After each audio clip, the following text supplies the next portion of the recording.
evening. Welcome to the June 3rd, 2019 Troy City Council meeting. We are pleased this evening to have Pastor Robert Cornwall from the Central Woodward Christian Church with us to lead us in the invocation. So please rise for that. And then remain standing for the Pledge of Allegiance. Pastor? I have to get the right one. Put things into your pocket from the previous thing. Been there. That was for Memorial Day. There it is. Let us pray. Holy One, I come tonight as but one member of the community and as one of many religious leaders in this community of Troy. Entrusted with the responsibility to pray for our community and its leaders, I give thanks for all the people, whether residents of the city or those who work in the city. For together in our diversity, we enrich each other's lives. This city is truly blessed with a rich diversity of ages, ethnicities, places of origin, gender, and religion. And for this we give thanks. The call to leadership and service in any community is a noble one that shouldn't be taken up lightly. And so we pray that each one here who serves the city and government will be filled with wisdom and grace. In lifting up the council, we pray for guidance in difficult times and when difficult decisions need to be made. The ability to listen to all people and not just those who shout the loudest, remembering that it is often the quietest of voices that offer words of wisdom. The courage to do what is needed, even if it is not the popular choice or the politically expedient choice. Sufficient grace so as to treat others, especially those with whom one might disagree, with respect and with honor. Even as I pray for the council and its responsibility to lead the community with fairness and justice, I also pray for all who work and serve the city, including those who serve in the police department, emergency services, and fire department. We pray for those tasked with maintaining roads and infrastructure, and those who provide for recreation and learning, including those who work in our schools and in our library. May we who live in this city be patient and grateful for all who serve. When the prophet Micah spoke of righteousness, he defined it in terms of justice, kindness, and humility. May these qualities be present in each of the leaders here tonight as they take up the concerns of this city. And may all who serve and live in this city be blessed. Amen. Amen. I pledge allegiance to the flag of the United States of America and to the republic for which it stands, one nation, under God, indivisible, with liberty and justice for all.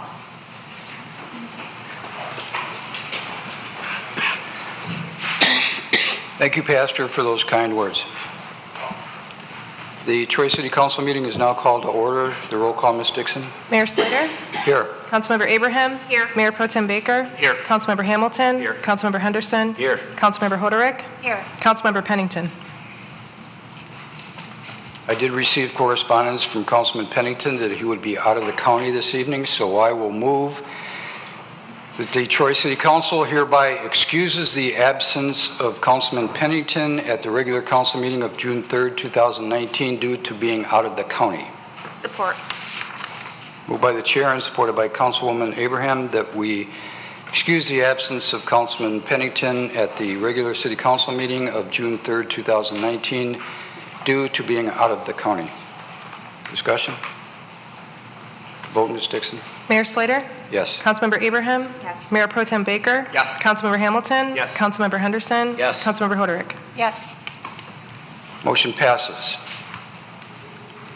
First on the agenda are certificates of recognition and special presentations. I believe we have 4 this evening. C1 is a proclamation to declare June 7th, 2019 as National Gun Violence Awareness Day in the city of Troy. And the resolution reads to waive the rules of procedure for the City Council, Rule Number 10, which states proclamations and congratulatory certificates to allow item C1, which is a proclamation to declare June 7th, 2019 as National Gun Violence Awareness Day in the City of Troy, to be presented at the June 3rd, 2019 Troy City Council meeting. That resolution I will move. Support. Sorry. As printed to get it on the table for discussion. Support.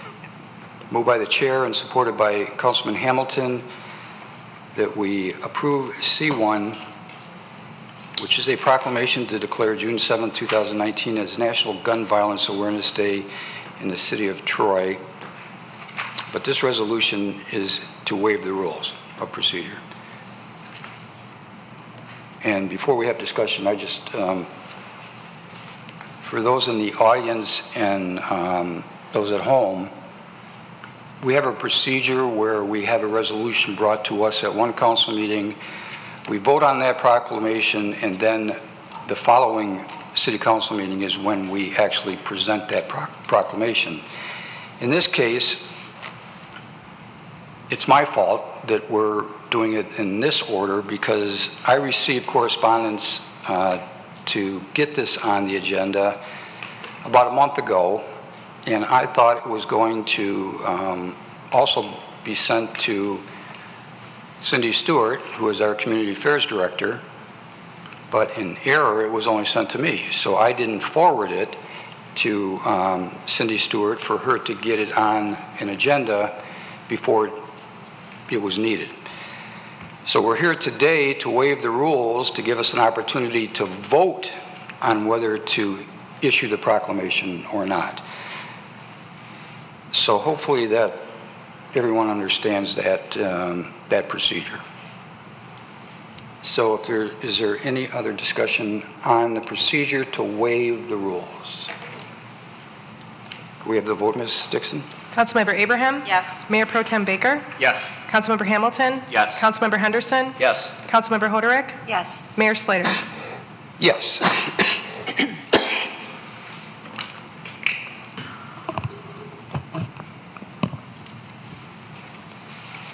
Okay. Now we need to vote on whether to declare June 7th, 2019 as National Gun Violence Awareness Day in the City of Troy. And I think each one on council has received that resolution. I will move that resolution as printed in the agenda packet. Support. Moved by the chair and supported by Councilwoman Hoderick that we approve the resolution to proclaim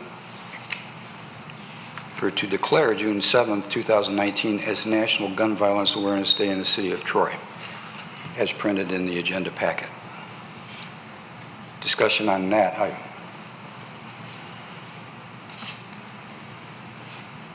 See a lot of orange in the audience, and I have an orange tie.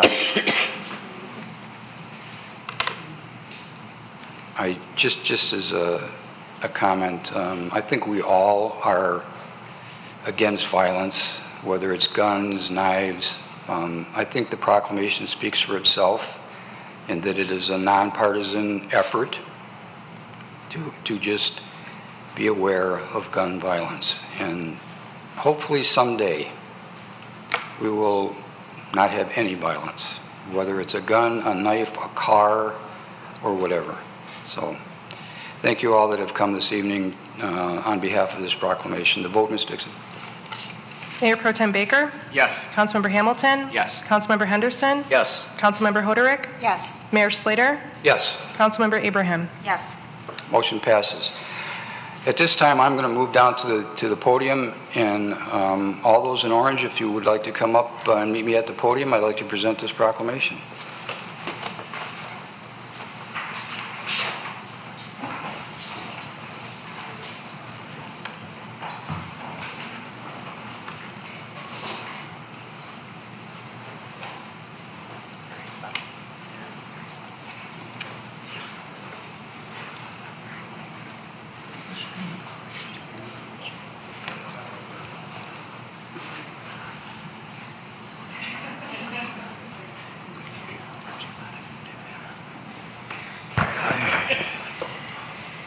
How about coming in, come on in here. Orange tie. So on behalf of the Troy City Council and the citizens, businesses of Troy, it's my honor to present a proclamation to declare June 7th, 2019 as National Gun Violence Awareness Day in the city of Troy, and I'd like to read this into the record. Whereas every day, 96 Americans are killed by gun violence, and on average, there are nearly 13,000 gun homicides every year. Americans are 25 times more likely to be killed with guns than people in other developed countries. And whereas support for the Second Amendment rights of law-abiding citizens goes hand in hand with keeping guns away from dangerous people. Whereas January 2013, Hidea Pendleton, a teenager who marched in President Obama's second inaugural parade and was tragically shot and killed just weeks later, should be now celebrating her 21st birthday. And whereas to honor Hidea and the 96 Americans whose lives are cut short and the countless survivors who are injured by shootings every day, a national coalition of organizations has designated the first Friday in June as National Gun Violence Awareness Day. And whereas the idea was inspired by a group of Hidea's friends who asked their classmates to commemorate her life by wearing orange. They chose this color because hunters wear orange to announce themselves to other hunters when they are out in the woods, and orange is a color that symbolizes the value of human life. And whereas anyone can join this campaign by pledging to wear orange on Friday, June the 7th, 2019, to help raise awareness about gun violence. And whereas by wearing orange on June 7th, 2019, Americans will raise awareness about gun violence and honor the lives of gun violence victims and survivors. So now therefore be it resolved that Detroit City Council declares the first Friday in June, which is June 7th, 2019, as National Gun Violence Awareness Day in the city of Troy, and encourages all citizens to support their local community's efforts to prevent the tragic efforts of gun violence and to honor and value human lives. And be it further resolved that we encourage responsible gun ownership and pledge to do all we can to keep firearms out of the wrong hands to help keep our children safe. This is presented this third day of June 2019. It's signed by myself, all members of City Council. Thank you for what you're doing to bring awareness to gun violence. We appreciate it from the City of Troy. Thank you very much. Thank you. Thank you.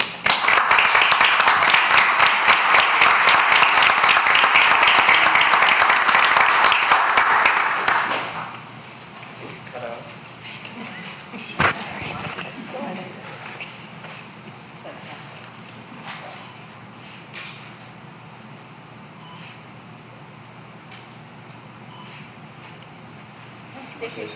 Thank you. Sure. Come this way. Okay.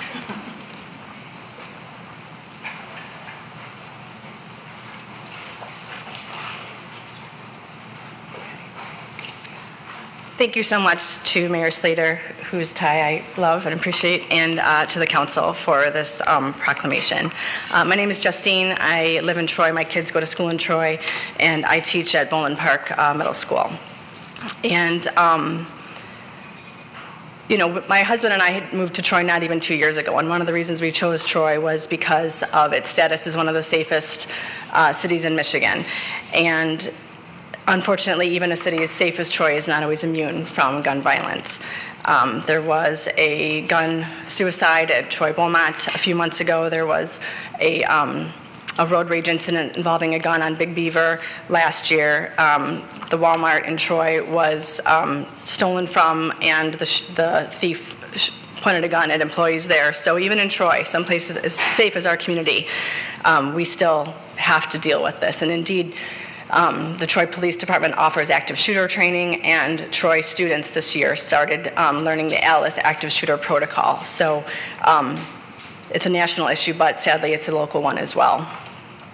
So last year I was really proud and grateful that my community issued this proclamation, because it's really to recognize this health crisis, this public health crisis, and also to support those who are survivors or who have lost somebody, and to remember those, of course, that we've lost. So I'm very thankful that my community is a part of this movement. So again, thank you very much.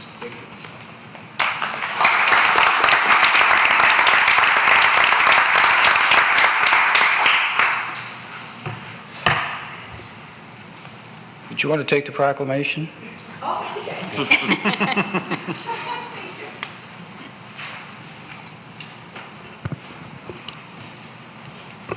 Next on the agenda is C2, which is a proclamation to celebrate Central Woodward Christian Church 40th anniversary in the city of Troy. And I would ask Pastor Robert Cornwall, better known as Pastor Bob, to come forward. I'd like to present this proclamation on behalf of the city.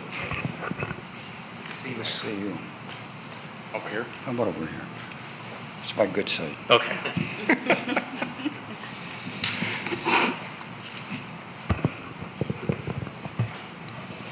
Pastor Bob, I know you're accepting this on behalf of the Central Woodward Christian Church that has been here for 40 years, but it's my honor and privilege to present this on behalf of the City Council as we celebrate 40 years with Central Woodward Christian Church.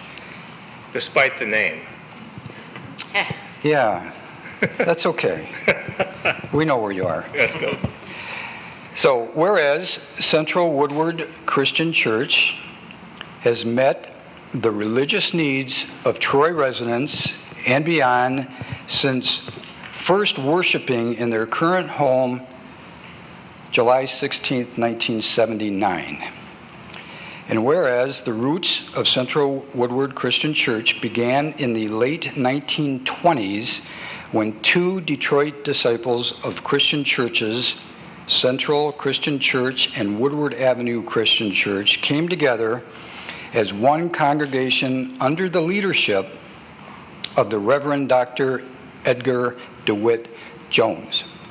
A new building was erected on Woodward Avenue, the current home of Little Rock Missionary Baptist Church, and held a service of dedication on October 7th, 1979. And whereas Central Woodward Christian Church took up temporary residence at the Seventh-day Adventist Church on Crooks Road in 1978. 1 year later, after the new facility was completed, the congregation took up residence at the corner of Big Beaver and Adams. Central Woodward Christian Church continues its ministry that has long been known for its fine music ministry, its preaching ministry, I tried. and its educational ministries. Amen. And whereas the changes that Central Woodward Christian Church has seen in the last 40 years are remarkable as they have continuously grown. Throughout the church's 40-year history, the congregation has had outstanding leadership with 4 pastors. Reverend Robert H. Boyd, 1979 to 1988. Reverend Daniel Kuhn, 1988 to 1999. Reverend Dr. Rebecca Brown, 1999 to 2008. And Reverend Dr. Robert Cornwall, 2008 to present. And whereas Central Woodward Christian Church is an open and affirming congregation striving to reflect God's unconditional love for all God's good creation, acknowledging that Christianity has been used historically and presently to justify oppression, the the covenant of God and one another to provide a loving invitation to all who seek to follow Jesus, welcoming them into the full life and service of the church. And whereas Central Woodward Christian Church celebrates diversities of race, ages, gender, sexual orientation, gender identity, national ethnicity, marital status, physical and mental abilities, family configuration, political affiliation, economic circumstance, or it's everything, isn't it? We tried to fill everything in there. They offer hospitality, healing, and hope to all who have been traditionally marginalized, ignored, or excluded from the body of Christ. And whereas Central Woodward Christian Church has an active ministry in the community, which includes participation in the Troy Interfaith Group, the Troy Clergy Group, South Oakland Shelters, the Rippling Hope Ministries of Detroit, and of course more. Dr. Cornwall is also the chaplain of the Troy Police Department. So now therefore be it resolved that the Troy City Council does hereby congratulate Central Woodward Christian Church on its 40th anniversary and recognizes its impact upon not only its membership, but on the entire community. And be it further resolved that the City Council joins the citizens of this community in appreciation and celebration of Central Woodward Christian Church's 40th anniversary as they enter into their future with dedication to both their faith and expanding their ministry to our community and beyond. Thank you. Presented this third day of June 2019 is signed by, again, myself and all members of City Council. Pastor Bob, congratulations on behalf of the city, and thank you for what you do for our community. Thank you very much. Thank you.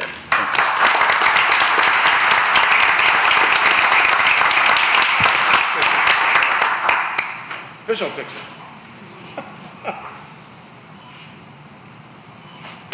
All right. Thank you. So on behalf of Central Woodward Christian Church, I want to thank the City Council and the Mayor for recognizing us. On Sunday, we will be celebrating, a little early, but celebrating those 40 years. So you're all invited if you'd like to come and join us. You get to hear me preach. And some other people pray, and some good music and all, but you're all welcome, especially the council members. I want you all to come and join us on Sunday. But we are glad to be present, and even though our name suggests we lived in Detroit, we brought the spirit that we've always had to bring it here to Troy. And I've been here 11 years and have come to love this community and enjoy being present and trying to serve you. And I've known a number of the city council members and the mayor for some time, and I'm glad that we have good leadership in the community. So thank you all. And also, the chief and Megan, Sergeant Megan, back there, the police department, because I work with them as well. So I'm blessed. Thank you all.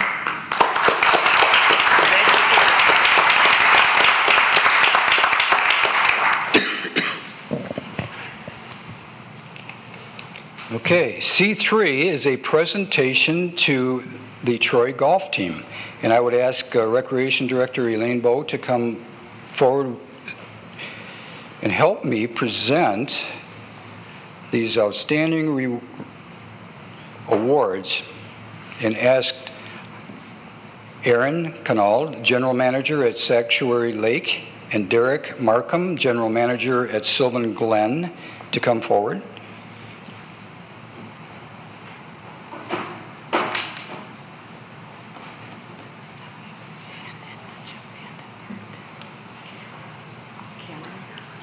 Okay, Cameron is here for Jim. Okay. Come on up here. You want me to do this, or you want me to do this? I'll hand it to you. Okay.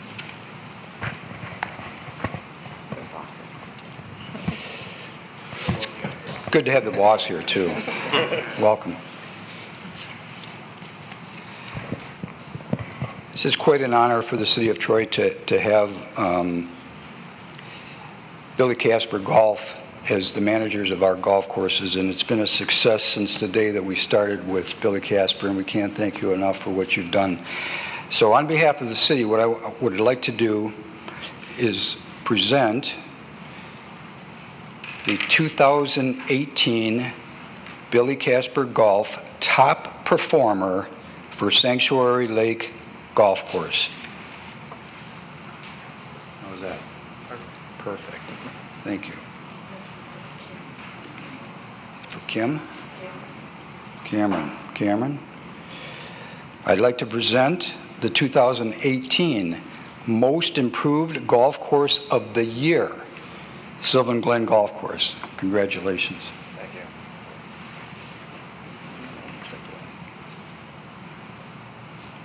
And for Derek.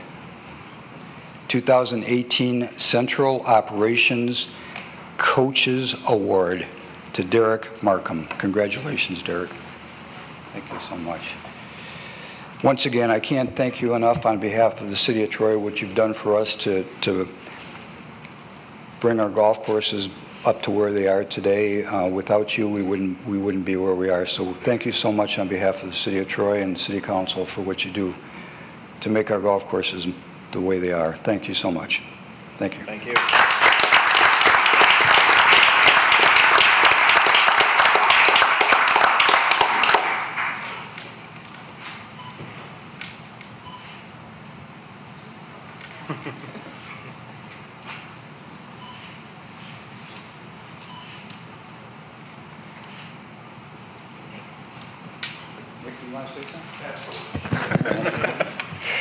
Well, I didn't come prepared with a speech, but first off, thank you, Mayor, and thank you, members of council, for recognizing our teams. These are three highly motivated people who take a lot of pride in what they do, and there's a whole team who couldn't be with us tonight behind them that just care a lot about the golf courses and serving residents of Troy and surrounding communities, and we're blessed to have great teams here. I would also like to turn this around and provide recognition to certain members of the City of Troy who have been our partners throughout this and just supported our efforts as well, because everybody knows in a partnership it takes two. And so City Manager Miller, Tom Darling, and especially Elaine Bowe, Brian Gould and their teams, they've just been outstanding partners to work with and help us listen to what we are asking and trying to take the golf courses forward. So we couldn't do it without them. So thank you very much for all of your support through the years, and we're just proud to be part of this community. Thank you.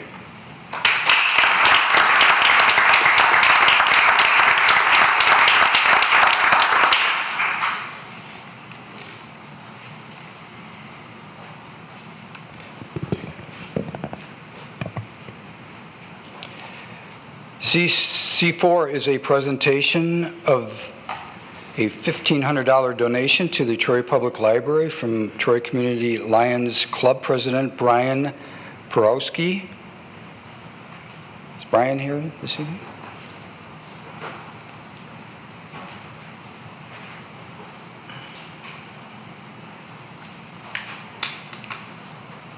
I didn't see Kathy hiding in the corner there.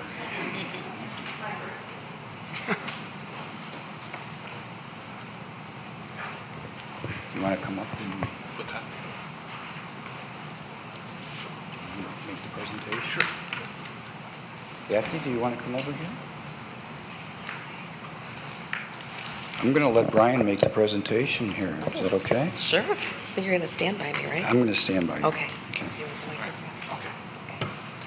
So we're some of the members of the Troy Community Lions Club, and we recently were fortunate enough to be selected by a City of Troy restaurant, Sedona Steakhouse, and during their March month of charity as the local charity, and we raised some funds at that charity event for the city, and we wanted to give back to the City of Troy, and we chose the Troy Public Library.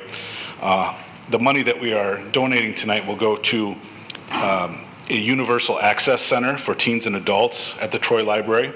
So this is for people who may be vision impaired or have difficulty, seeing normal print type books or things like that. And this is a portion of the money that we're donating tonight came from our our operation there at Sedona. But we wanted to present this to Kathy in the Troy Public Library to be used for the residents of the city of Troy. So there's a check for the access center.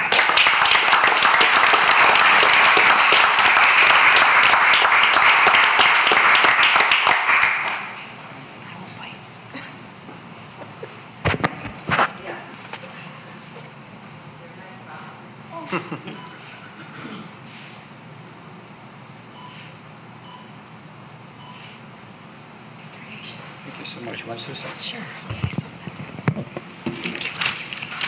I would like to say thank you so much to the Lions Club. What you may not know is that this wonderful group with these wonderful people have given quite a bit of money to the Troy Public Library. They actually helped us expand our universal access collection, which you may know as the special needs collection, in our children's area, so low vision aids for children who need them.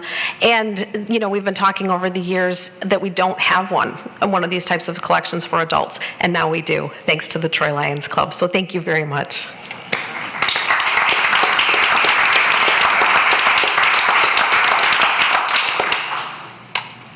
Thank you. On behalf of the City of Troy, we thank you for what you do for our community. Thank you so much.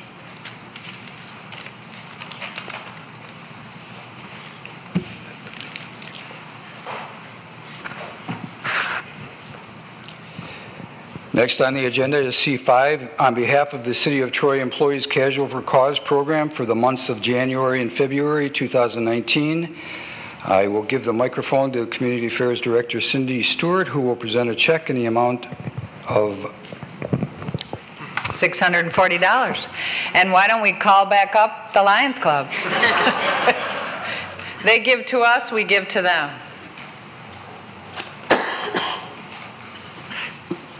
And when the employees chose the Lions Club, we didn't know that you were going to give back money. Come on over.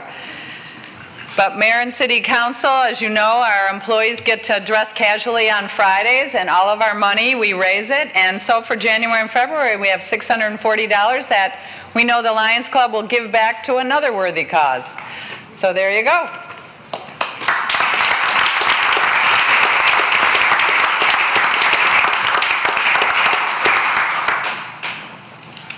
Donna prepared me with a speech tonight, but we just wanted to let the community know that the money that we collect is used to support many different causes. A lot has to do with vision. We also focus with pediatric cancer, diabetes, the environment, and hunger. So these are several of the areas that we focus our efforts on in the local community as well as abroad to try and give back to the community. So we appreciate this. Thank you very much. Thank you.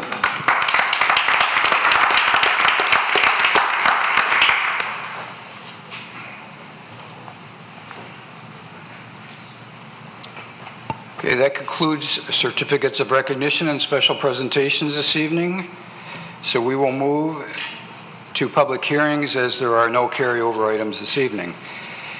E1 is a public hearing for the preliminary site plan review, file number SPJPLN 2018-0002, which is the proposed preserves of Troy, north of Square Lake Road, west of DeQuinder, parcel number 88-20-01-451-001, and 88-20-01-300-016, Section 1, currently zoned R1D, which is one family residential district. Good evening, Brent Savanant, our planning director, and let me open this public hearing. Good evening, Mayor Slater, City Council. Before you this evening with the Preserves of Troy, another one-family cluster development. This is, by my math, the sixth one-family cluster development that Mondrian Properties has brought before City Council in the last about two and a half years. And the dream team of Joe Maniaci from Mondrian Properties and his civil engineer John Thompson, who've been involved in all six of them, are here this evening to answer any questions that you may have about this development. But first step is we try to take advantage of an opportunity for a very, very brief primer on what is a one-family cluster development. It is cluster development is a zoning concept that involves grouping homes or clustering homes together or close to each other on a property so that the remaining land on the site can be preserved as open space. And we do this for a number of reasons, include preserving natural features and reducing infrastructure costs. This is an optional program that the developer chooses to seek approval for. It requires City Council approval. It also requires at least 20% of open space dedicated to be open space in perpetuity. And the more open space that is preserved, the more density bonuses that the developer can earn. So stated differently, 20% open space gets the developer 20% bonus, 30% open space preserved gets the developer 30% bonus, and so on. And that density bonus is based on a parallel plan, which represents the maximum number of units that can be developed on a parcel under the existing zoning without clustering. And I'll show you the parallel plan in a few slides here. So let's talk about the site very briefly.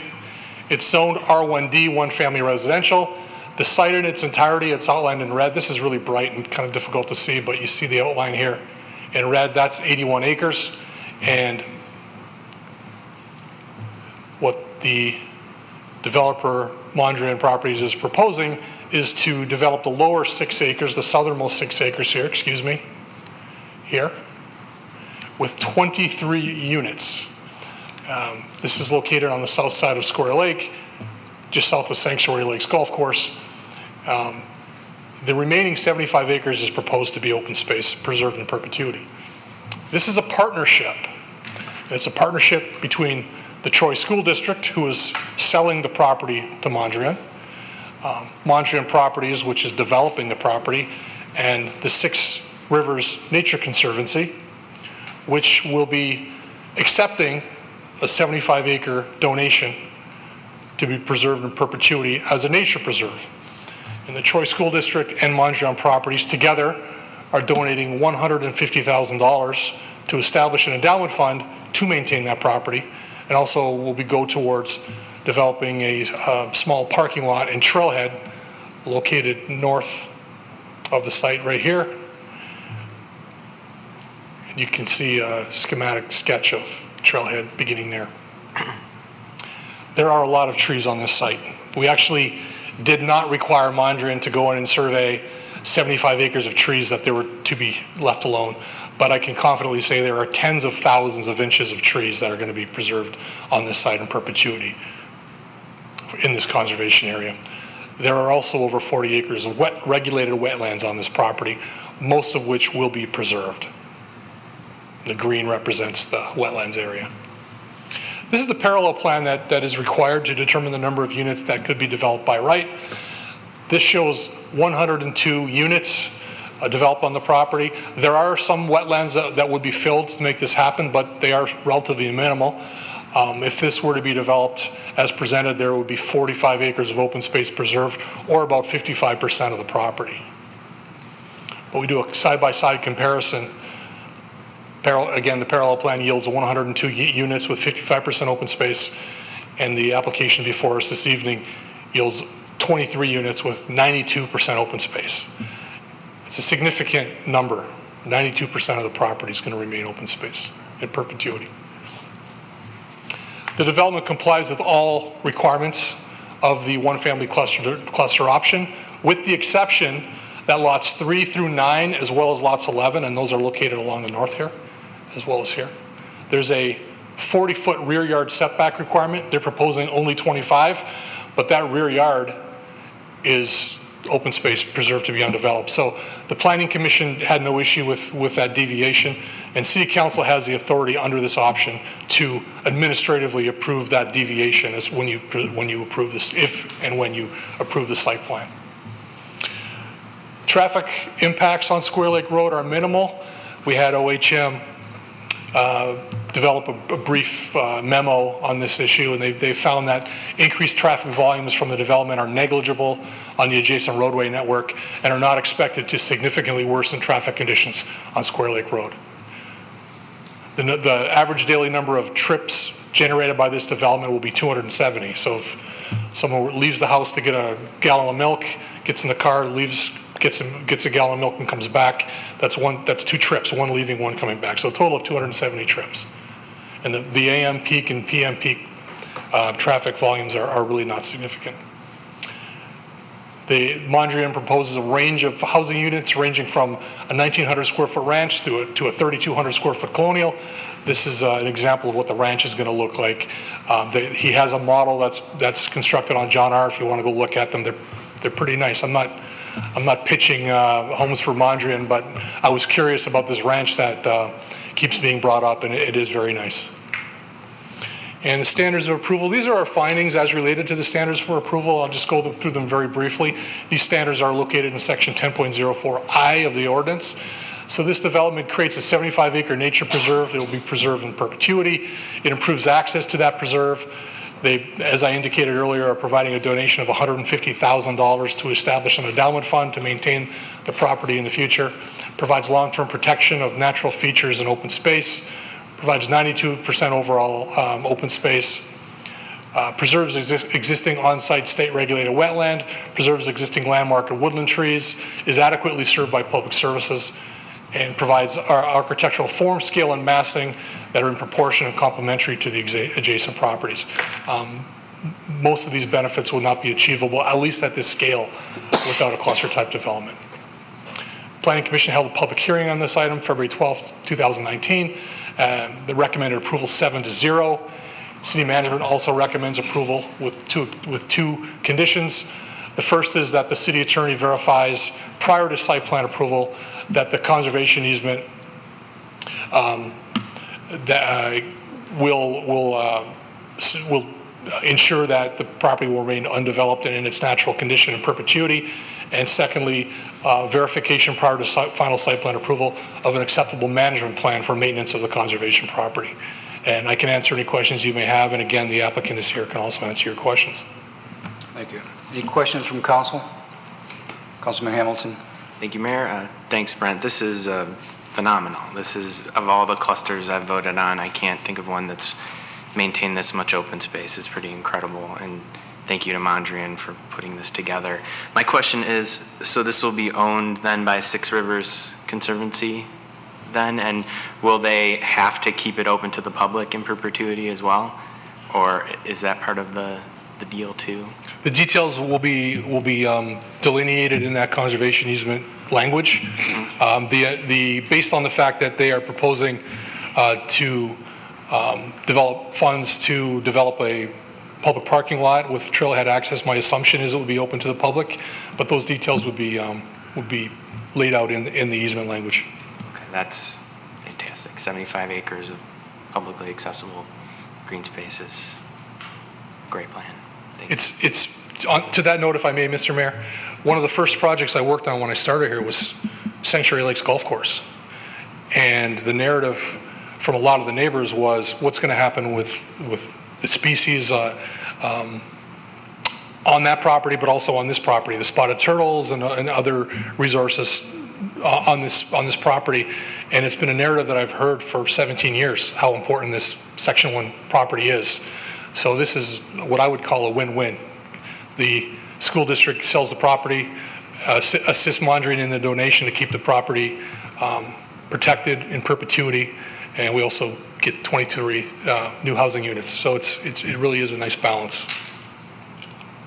Any questions, Council? Thank you, Brent.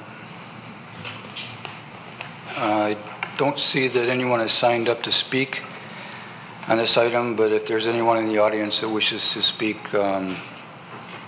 please come forward. Seeing none, I will close the public hearing, return it to the table for resolution and discussion. Mayor Pro Tem Baker. Thanks, Mayor. I'd like to move E1 preliminary site plan review, file number SPJPLN 2018-0002, proposed preserves of Troy, north of Square Lake Road, west of DeQuinda Road, parcel number 88-20-01-451-001 and 88-20-01-300-016, Section 1, currently zoned R1D, one family residential district, as printed. Support. By Mayor Pro Tem Baker and supported by Councilwoman Abraham, that we approve E1 as read and presented in the agenda packet this evening. Any further discussion by council? Councilman Henderson. Just again want to thank Mondrian Properties for the exceptional project that they brought to the city of Troy. All 6 that you brought to us has gotten better and better and better. And this one naturally preserves so much wetland. The people are thrilled with this, so thank you. Mayor Pro Tem Baker. Thanks, Mayor. Kind of along what Councilmember Henderson just said, I really want to thank you for the hard work you're doing, and this is a very, very beautiful project. I also appreciate the partnership with the school district. I think that's a unique way of doing business, and we always like public-private partnerships and how that works. And finally, when I look at the cluster developments, we often hear the concern about how the lot sizes they're so different than what's there before on neighboring properties. When I look at the aerial view of Mayapple, which runs to the west, the lot sizes don't seem that different than what you're having in the cluster, which I think will blend in very, very nicely. And I had one more thing, and I just lost it in my head, but thank you, and I look forward to supporting this. Councilwoman Abraham. Thank you, Mayor. I just want to echo those sentiments. When this property was first put up for sale by the school district, neighboring areas were rightfully concerned that a beautiful preserve within the city of Troy with our diminishing green space was also going to be taken away. I think a year or two ago, no one would have predicted this outcome, and yet here we are with a most unprecedented presentation in front of us. This is a beautiful project, and really want to thank Mondrian for listening to the residents, not dismissing their concerns about the diminishing green space, and really taking the time to come up with a plan that satisfies everyone. This is wonderful, and I thank you. Thank you. Any other comments? Councilwoman Hoderick. This is just such a wonderful win-win-win. We've heard green space, green space, green space, please protect, and really appreciate all the hard work that went into clearly showing through the Planning Commission meetings and whatnot that this was being protected. I didn't get a phone call on this. I didn't see any emails as this was coming before us here at this council meeting. You heard the concerns, you addressed them. This is another example too of, the whole cluster idea somehow out there got a bad connotation for a while, and we really have been working with our developers to embrace protecting green space, and boy, this one does it, exceeds expectations, obviously, and I'm really excited about this project, including the homes that will be there and being offered. We hear all the time, we're looking for ranches, and it's great to see that again in another plan. So thank you very much. Thank you. Any other comments? I remember what I was going to say. Really. Mayor Pro Tem Baker. Thank you. Along the line of the ranches, you brought that up. That was what I was going to say, and I'd forgotten. But if you're looking for a ranch house, he'll build them. They'll build them. It's buyer demand. So if you want one and you're interested in this property, go and talk to them and see what you want, because they don't build them unless someone's going to buy them and pick them out. So we do hear that a lot about the ranch houses, and they are there and they are an option, and they do look very nice. So don't forget those. Thank you. I think that sums it up. The vote, Ms. Dixon? Councilmember Hamilton? Yes. Councilmember Henderson? Yes. Councilmember Hoderick? Yes. Mayor Slater? Yes. Councilmember Abraham? Yes. Mayor Pro Tem Baker? Yes. Motion passes. Congratulations. I'm sure we'll see you again. Thank you.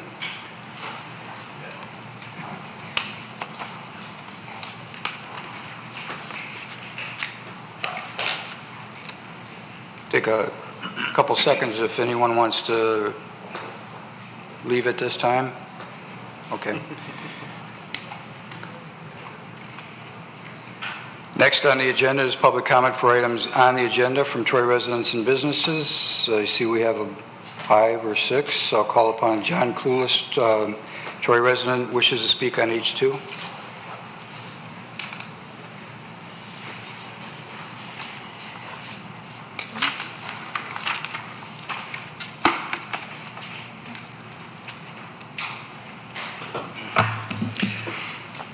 I rise today to address the Delisio contract.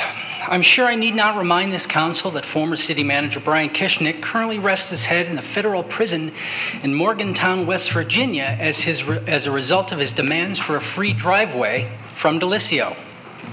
I firmly believe that Delisio did a great service to Troy by reporting Mr. Kishnick to the FBI. So I have no concerns about Delisio. My concerns are with this council, in particular, our mayor. I have given the clerk packets of information to distribute to council. I have extra for anyone present in the audience who may be interested in what I've discovered. I've given the clerk packets, If you look at the first page of the package, you'll see 2 images, both from Google Earth. The first image is Mr. Slater's driveway in April 2016. The second is Mr. Slater's driveway in April 2017.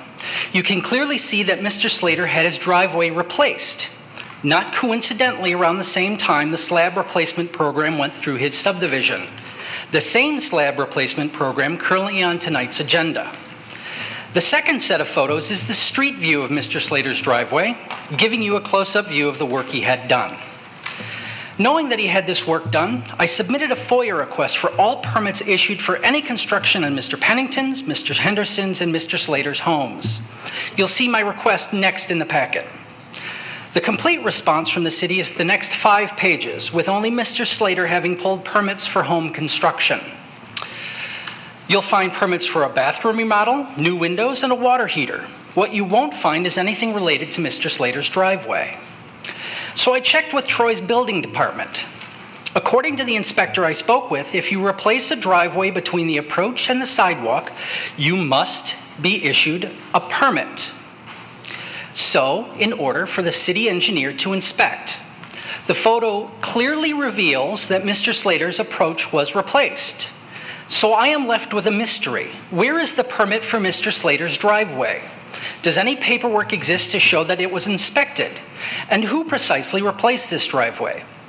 As a constituent who worked on your election, I feel I am due an explanation, Mr. Slater.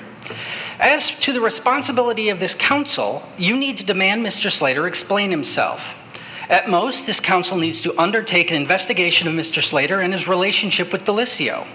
We need to know who replaced Mr. Slater's driveway and how much he paid for it, if anything at all. This city demands to know if Mr. Slater made any demands of Delisio. Oh, and as an aside, Mr. Henderson, if you would like to correct your story about not attending the Christmas party where Mr. Kishnick took bribes, now's the time to recant. I have a federal FOIA request submitted for the transcript of your interview with the FBI. I'll be happy to let you know what I discover. Next, I'll call on Cynthia Wilshire, a Troy resident, wishes to speak on H1.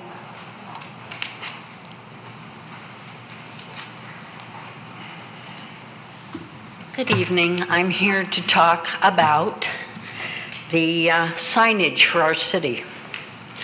I had my husband go online, since I don't do that, and look up the company and see just what kind of work they did.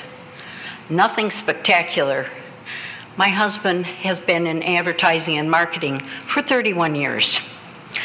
He didn't see anything remarkable either. Now, we don't need anything that's remarkable like the fiasco in Sterling Heights, but we don't want anything ugly either. I think because we're a traditional city with traditional values, we need something more traditional than what was presented by this company. I'm not thrilled with it. I personally think it's ugly. The gateway signs just say Troy in Michigan. It could be Troy, New York. It could be Troy, Ohio. There's nothing to indicate family homes, businesses, or anything else. There's just no indication of any of that. Our old one has our beautiful gazebo and homes and buildings. That shows our history. We're very proud of our history. I've lived here since 1962, and the city has grown up around me. And I love our Helen of Troy on our police uniforms and such. When people see that on the cars, they know it's Troy, and we're the only Troy around. So that's who we are. Just a plain, ordinary sign, and especially with the black background. I've traveled around the area of several cities around us. There's one sign for a business or anything else with a black background. I think we need something that's not gloomy looking. I think we need something more traditional, brick, and I would like to see something with a message in it, like the one that Clausen has, that lets you know each day what's going on in their city, any meetings or anything. And I'd also like to see you put some information on those awful signs that everybody hates, those electronic signs that have been put up all over the community. My friends and I find them very informative. But I'd like to see the city advertise what's going on here on those two, because people will see them and they'll know, because a lot of people don't read the Troy Today or anything else. So I would like to suggest you postpone any kind of thing to do with the signage until you get a better handle on what the people of the city really would like to see there. Thank you. Thank you. Next, I'll call on Justine Galbraith, Troy resident, wishes to speak on C1.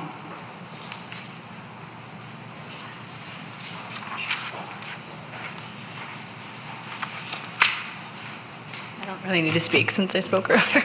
Thank you. Thank you.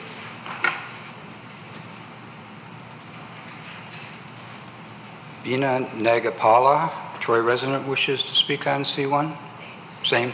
Thank you. Does that include you, Aaron? Okay.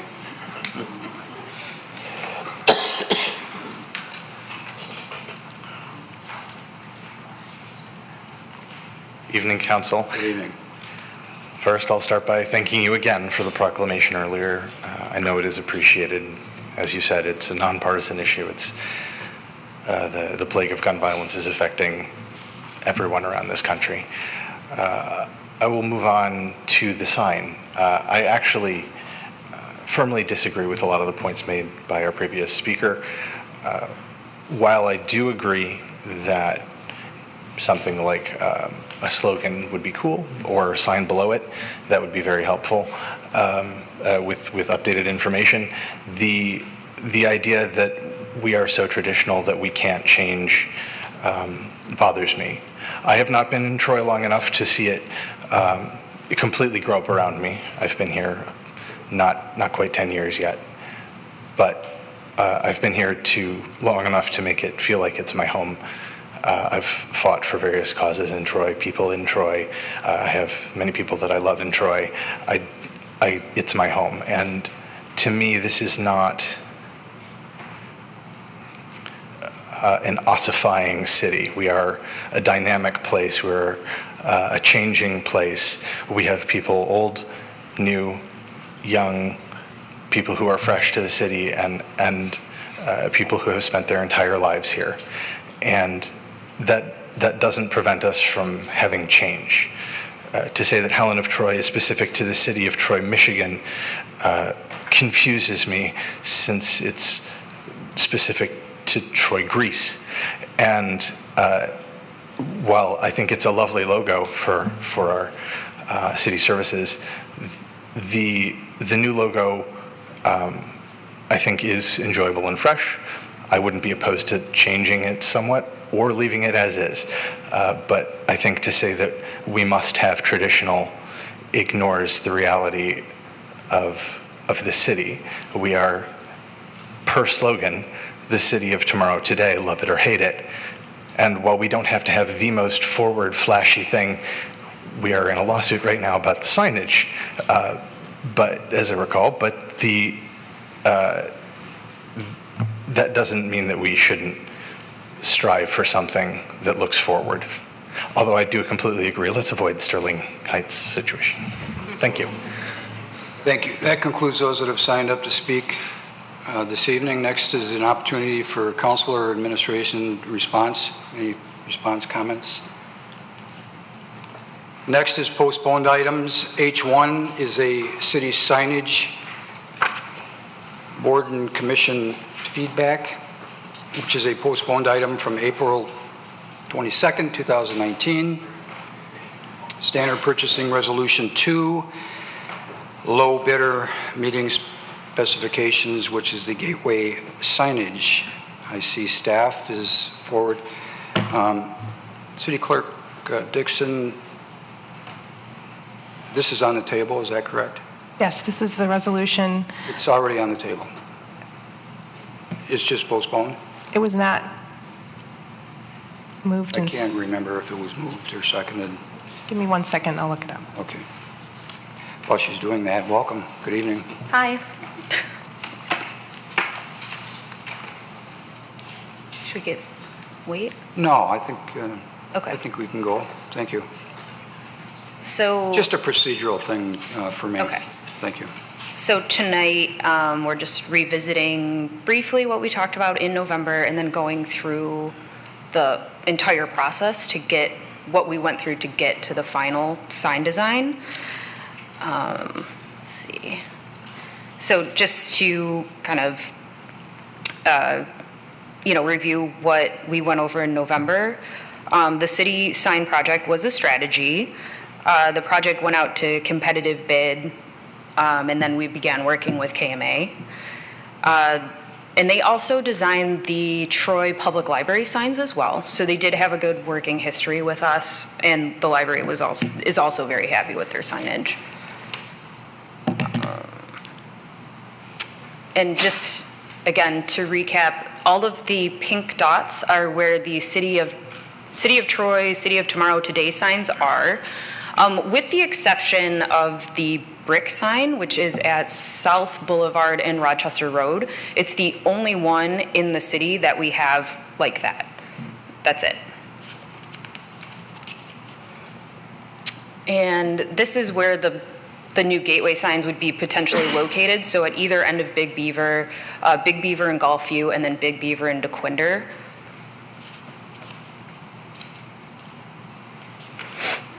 And then we'll head into the process. So the process from RFP composition to actual finished product was a year and a half. This decision was not come across like, it was not an easy decision to make. We went through a lot of editing. So our first meeting, which was considered our kickoff meeting, KMA took us line by line, and the group was asked, like, do you like stone? Do you like brick, wood, metal? How do you want the sign lit? What colors do you want? And at the end of that meeting, we unanimously decided that we wanted a sign with a contemporary feel that was and we all liked the coated metal look as well, internally lit, and we wanted something modern to represent the city, not only now, but also moving forward. And KMA took our feedback, they compiled it into 3 main designs first, and then we started our editing process. So this is the first design that they came back with. This sign measures 5 feet 10 inches wide and 13 feet high. So it's kind of like an obelisk in the middle of Big Beaver. Sign design number 2 is 20 feet wide by 13 feet high. And these are all made with coated metal. These are just like accompanied designs for option 2. And option 3 is very, very large. This one did not have measurements included. It was made in, I believe, CAD, so KMA did not have measurements for us at the time, but they said it was definitely the biggest out of the 3, which I'm sure you get that feel. And again, accompanying signage for that design as well. So in the editing process, we wanted KMA to consider things like maintenance. Is it going to impede traffic? The landscaping, is it reflective of community? Will it stand the test of time? And we didn't like one sign in its entirety. We liked elements of all of the signs, but not one was like jumped off the page to us right away. So, and then just to revisit the final sign design, and the final sign design does meet our specifications, like as a sign group. It also meets the Oakland County Road Commission guidelines, and maintenance is easy. And there it is. And then this sign measures 10 feet wide, 6 feet high. So for context, it is about the size of the Royal Oak signs, their gateway signs. So it's noticeable, but it's not giant in the middle of Big Beaver. And it's also internally lit. And there's just more kind of scale type drawings. And then these are the tertiary signs that we decided on. So the signs will alternate in color around the city. Again, one-to-one comparison. We're not quite sure, but we think we can do a one-to-one replacement.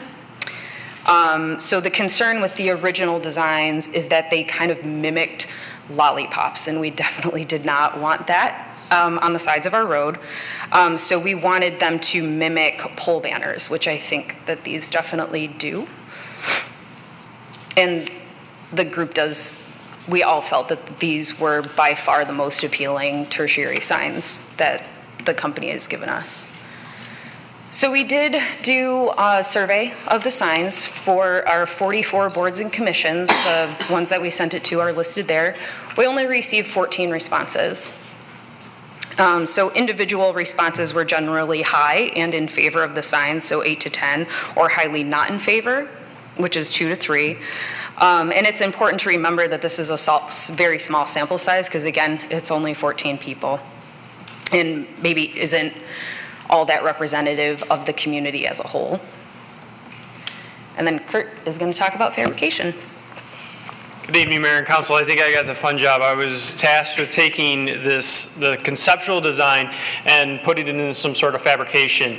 So at this point, all this was conceptual. We really didn't know how the signs were going to be constructed or have specifications on how they were going to be constructed, which is one of the reasons why we indicated in the bid that the companies needed to have a lot of experience in designing and manufacturing these types of signs into construction.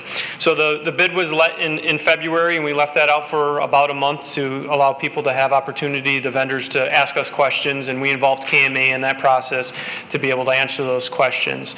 Once those questions were answered, we opened the bids. We took the top 3 bids, top 3 lowest bids, and interviewed those with KMA. We asked specific questions in like, how do you plan on affixing the materials together? What materials are you going to use? In the conceptual design or in the bid package, there was only a few things that was actually required of the manufacturer: font type, font size, things like that. So we took a lot of effort to make sure that the company was capable of manufacturing the signs, and it stood in an environment that was relatively harsh out in the roadway. So we did that, and as back in April, we presented that Signs of Cranny, which was out of Flint, Michigan, as the best award that city administration thought was the least expensive and had the most amount of experience. I will note in that bid, Stephanie did show some ideas of the signs around City Hall campus. We elected not to bring that forward to City Council for an award because of the unknown, the uncertainty with the Civic Center campus. We didn't want that to be a moment of contention with what are we doing with that when we're replacing the sign. So we have prices on that, but we are not proposing to award that. So talking about budget a little bit, we are significantly under budget. Good thing. I see Tom smiling over there so far. The project was budgeted for $200,000. This was most of staff's first experience with having signage. We didn't know. We thought that was a good number, but we are under that. Currently, we've expensed about $17,000 to KMA. Council did approve a contract up to $23,000. And then we have the proposed amount for the gateway signs and the tertiary signs. And unasked by Signs of Cranny did produce a sign with their bid package. They were the only ones to do that. And I'll just take a moment to hold that up because this is what they're proposing to build for the city of Troy.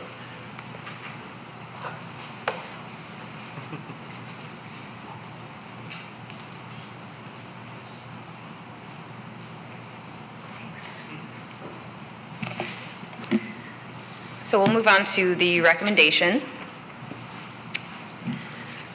So the direction of city management now seeks additional information from City Council as to how to proceed with the proposed city signage, and the options in moving forward are approve the contract for construction and installation of the currently proposed signs to the lowest qualified bidder, postpone the construction of the signs and allow additional feedback from council and the community and incorporate potential changes to the proposed design, or direct city management to discontinue the project. And obviously we are recommending to postpone the project and direct city management to gather additional information. So your direction. Thank you. Any questions from the council? Mayor. Councilman Hamilton. Thank you, Mayor. I have a couple questions. So how long are these signs supposed to last? What's the lifetime do we expect? Not as in physical characteristic, but as in the aesthetic characteristics before we do another redesign. How old are our current signs, for example? And how long do we expect these to last? City Stewart may be able to answer, but I remember the signs being installed in the early 2000s, if I remember correctly, when we went to the gazebo and we installed those. So 15 to 20 years probably of life we'll get out of these. As far as construction-wise, they're 20-year. Their fabrication are designed to last for 40 years. They're aluminum. They're acrylic for the gateway. So from a fabrication standpoint, they're 20-year life expectancy. Okay, and then there was that map early in the presentation that showed the dots where all the gateway signs were. Why are there no gateway signs at South and Coolidge and South and Crooks? Those are the only ones I saw that didn't have a dot there. Unsure. Okay. Do we plan to, with the new signs, put some there, or? Yes. Okay, we're going to put them in everywhere. Every entryway, major road entryway point into the city of Troy would have a tertiary sign. That example there. Great, thank you.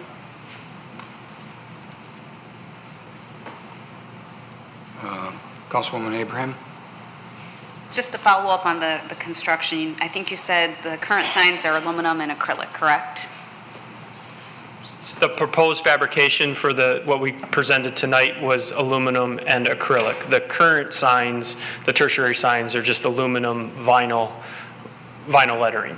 Okay, thanks for clarifying, because the current signs, I'm not sure what its lifetime expectancy was, but they are extremely faded, is probably the generous term for it. So the acrylic is going to help it last longer, no matter, I'll say, what design we end up choosing, correct? Correct.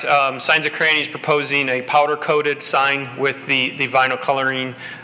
So yeah, I would expect these to last longer than these current signs. They're traditional street signs, which have about a 12 to 15-year replacement cycle. So they have exceeded their life expectancy. Thank you. Councilman Henderson. Thanks for the hard work on this. Can I ask how many people were on the committee that approved this semi-final project? 6. 6. Well, 7, sorry. Okay, so I remember a couple of years ago when we were talking about the City of Troy, the new logo. On City Council, we had, I think we were 0 for 7 of us that agreed on what that logo should look like. So the perplexity of trying to put together a committee of 5 or 6 or 10, or add in all the emails that you try to get information from, and get everybody to agree on a design is virtually impossible. And if you take that 5 people, that group of 5 people, and you swap them out and you put a new group of 5 people, you're going to have a completely different program. that's just the nature of people and the way that these projects go. And I've often joked in our meetings back here that we talk about a camel as a horse designed by a committee. You're not going to get the perfect project. The golden circle in Sterling Heights, somebody had to make a decision and put that there. Yeah, there's people that don't like it, but there's other people that love it. And, to that end, somebody had to make the decision, move forward and do this, because this body of 7 is not going to come together and say, yeah, we love this, and we put our arms around it. So, again, I commend you for the work that you do. I'm willing to let the professional, we're here to put a budget together and say, this is what our goal is. But what we're not here to do is to micromanage and to try to figure out, okay, well, I don't like the orange on the bottom of that sign. That's for the professional marketers to put together for us. Yeah, we get the final say, and we should be able to band together and approve it, but let the professionals be the professionals. Councilwoman Hoderick, did you want to say anything before I go back to Mayor Pro Tem? Go ahead, let him. Mayor Pro Tem Baker. Thanks, Mayor.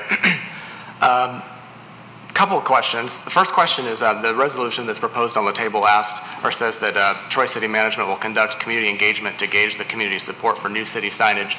Does that mean that it will be come and look at these signs and we want to know your input on these, or will that be an opportunity to say these are other potential options, or what was the expected process for that? Our idea from city management was to look at the current design, but we'll take your lead if you want to expand that. A little bit to follow up on what Councilman Henderson just said.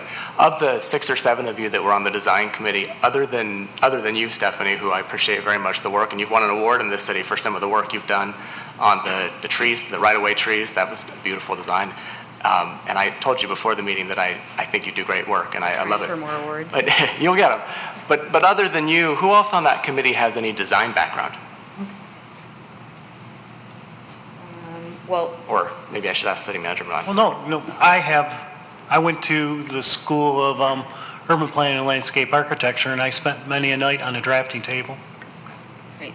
We tried to get the most well-rounded group we could, and again, to have us all agree that we didn't want stone, brick, or any of the other ones, that we all wanted the, what is it, powder coated metal. Then, I mean, that's saying something. So is it safe to, that sounds like the fabrication aspect of the design. Who is, I've spoken to several people in the community since our last meeting about the design itself, the look of it, the colors, the actual shape and the geometric shapes and such.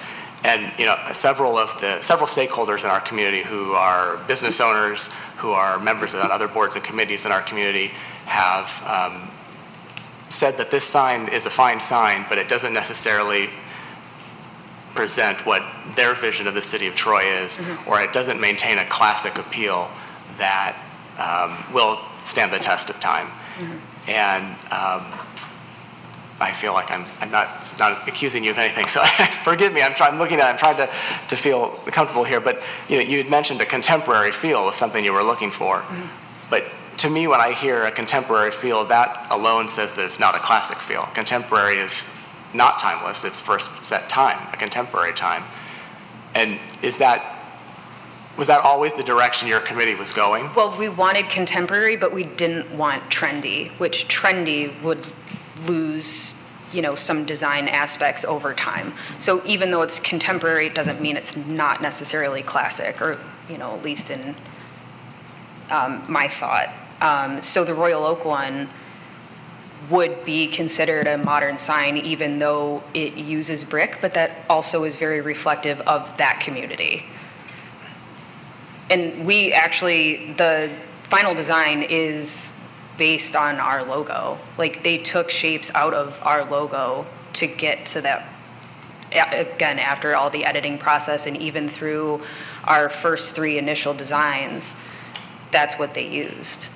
And not to mention, they went through up and down Big Beaver, which was where we were going to place the signs, and took pictures and reference shots and, all this stuff to come to even just the final 3. And the logo itself, there's nothing that requires our gateway signage has to match our logo. Is that correct? I mean, is that common in the industry that you're aware of? So the way that I look at branding just as a whole is it doesn't have to be matchy-matchy. Branding is not just taking your logo and putting it on stuff. That doesn't mean that it's branded. So even though it takes aspects from the logo, I don't think it's effective marketing to just put a logo on like make the logo into a sign, if that makes sense. But I think it is reflective of the modern aspect of our city. Regarding the logo, and again, based on what Councilman Henderson said, I have a little bit different recollection of that logo. We had a study session about that where our former city manager presented us the new logo, and we talked about it, as I recall, and then shortly thereafter it started showing up on city documents. We did a presentation at a retreat too. I did.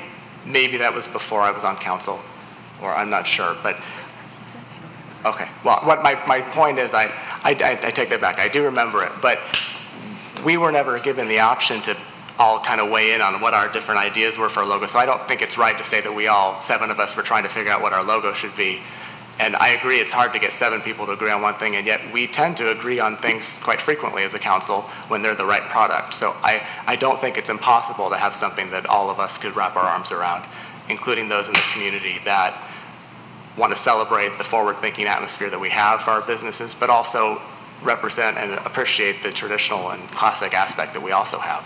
So I have confidence that we could actually come to a better consensus on perhaps some different signage. I guess that's it for questions for right now. Councilwoman Hoderick? I do appreciate all the work that went into this. You guys did a great job with the direction we gave. We're the client, and we gave direction along the way. I think the opportunity is for us to improve our direction.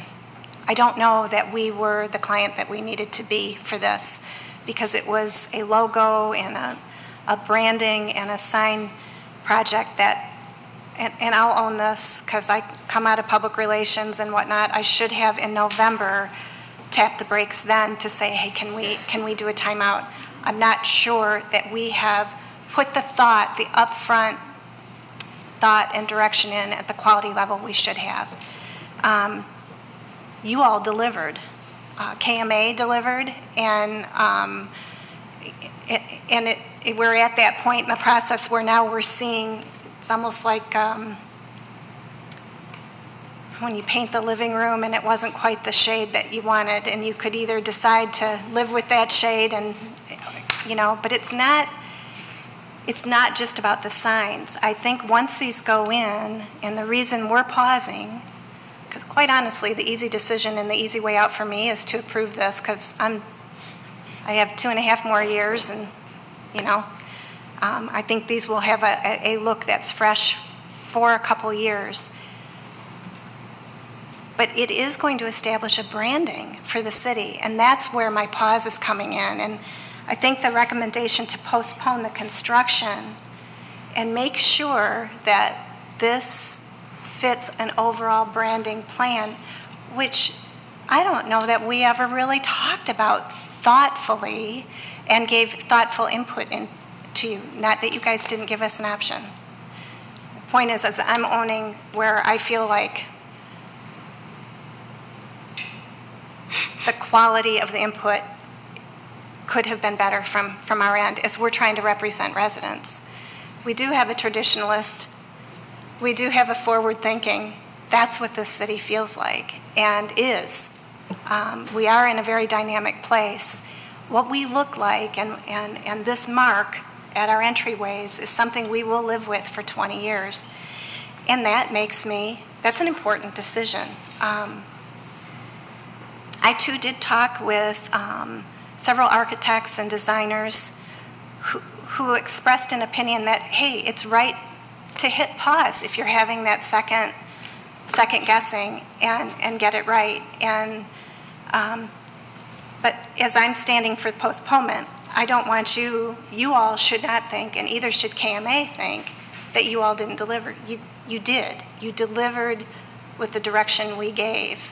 And I do appreciate that work. I think it's our responsibility when we notice something not to just keep marching forward and let the train keep going, because the train seems to have left the station already, but to get it right. And I'm sitting here now struggling with, it's from this table that we give direction, what that direction is.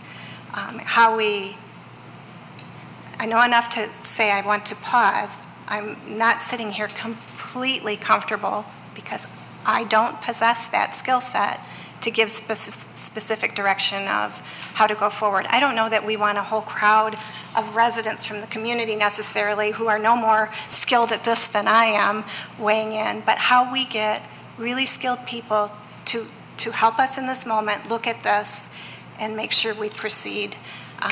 So I want to postpone. I want to get the right people in the room. I think you guys were a solid committee. Let's have your backs a little bit more with a few more experts to make us feel hopefully unanimously comfortable with how we're moving forward, and knowing that we're doing the right thing at the gateways for our residents, for our businesses.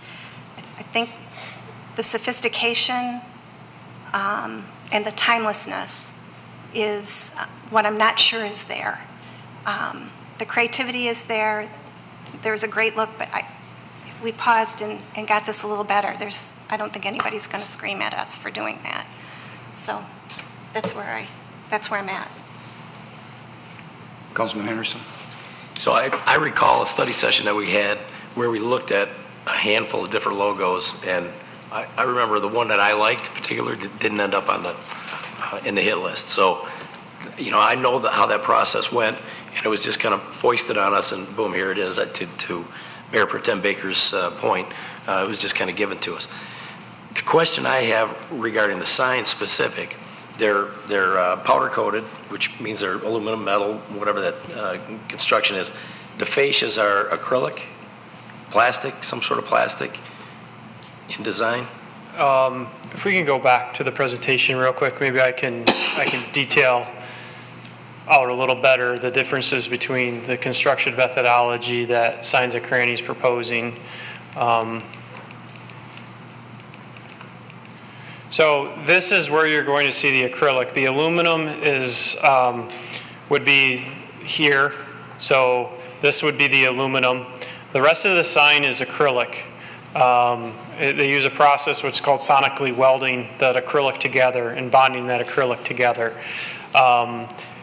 The tertiary signs, here these are going to be your powder coated steel or aluminum. That has yet to be decided. Either way, the powder coating is what's important to the product, is what is going to give us that 20-year life expectancy out of the sign. The remaining of the sign, so the background, the blue background is your powder coating.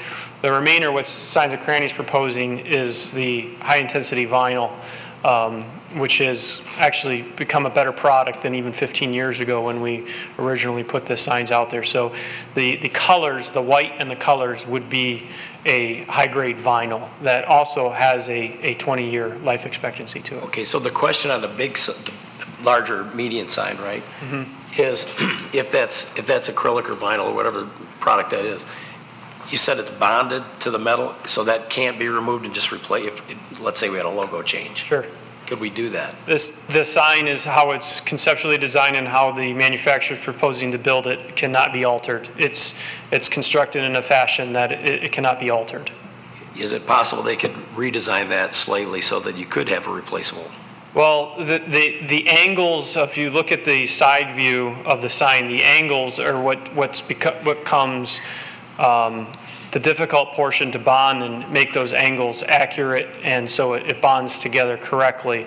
It's been my experience with limited experience working with acrylic. I don't see how, once that's welded together, that's sonically welded together, that can be dismantled successfully to be reused or in a different way. Okay, so maybe that lends itself to reconstructing the product so that maybe in 5 years if we find that new city council, new people moving in think that's outdated and they don't like it anymore, we could easily and inexpensively replace the fascias anyway. Just a thought. Councilwoman Abraham? Thank you, Mayor.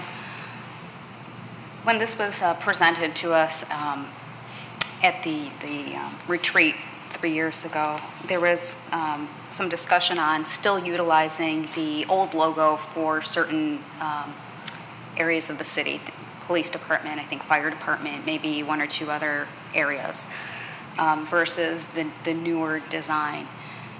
So two-part question. One, can you comment on that so folks can have their memory refreshed, myself included, as well as who's listening today? And then the second part is, did the design team consider using the old design or maybe a combination of the old and new designs in the gateway sign?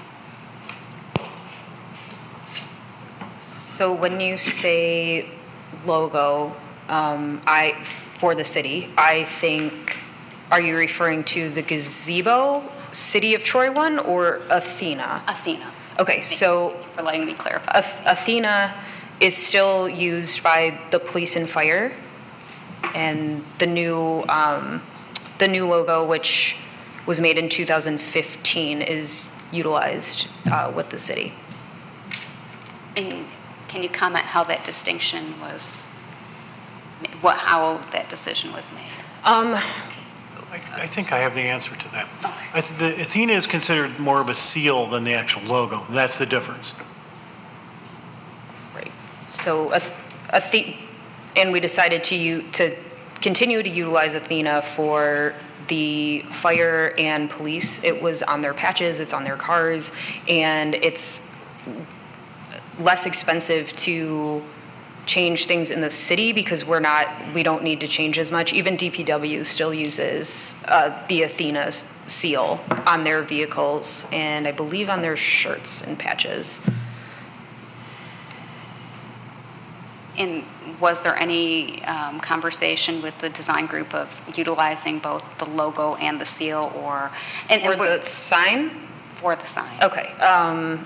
So since the seal and the logo are two different things and are used separately, there wasn't, because we wanted to make sure that this sign for the city reflected the new logo, not the seal. So the seal is usually used for more of an official capacity with us. All right, and then one last comment, Mayor. And I know 14 responses is not a statistically significant sample size, but anecdotally, or it feels like we have a polarizing design. And I think you heard even today at public comment, you have one person that favors the newer design and one that favors a more traditional design.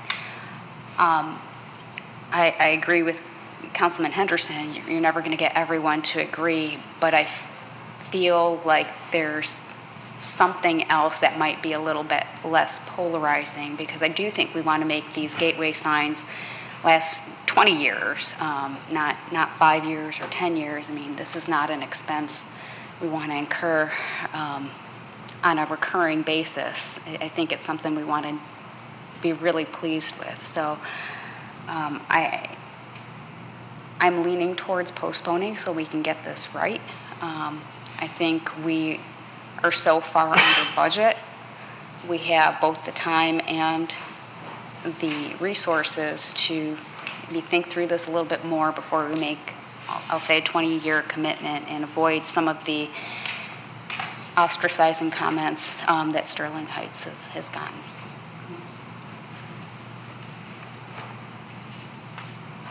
Councilman Hamilton. Thank you, Mayor. Councilmember Abraham covered a lot of my points, but, and maybe this is for city administration, but do we know how those other, we saw the slide that showed the other communities' signage. Do we know what kind of process those communities use to come up with those signs? Did they do charrettes? Did they have a similar process with a group of 7?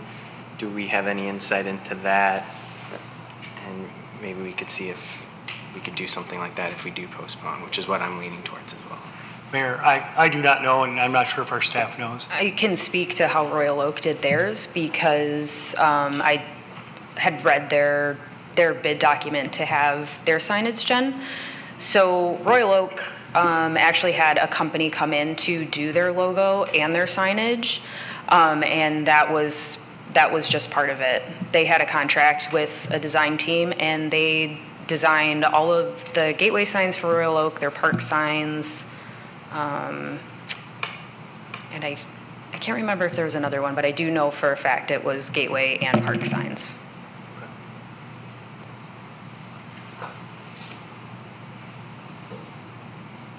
Any other comments, questions? Councilwoman Hoderick? I'm missing the resolution that everybody's referencing that's on the table for this. Somebody mentioned something? Or is it in the... I asked a question. City Clerk Dixon. Thank you, Mayor. The resolution from April 22nd was not moved and seconded, so there is nothing on the table right now. Thank you.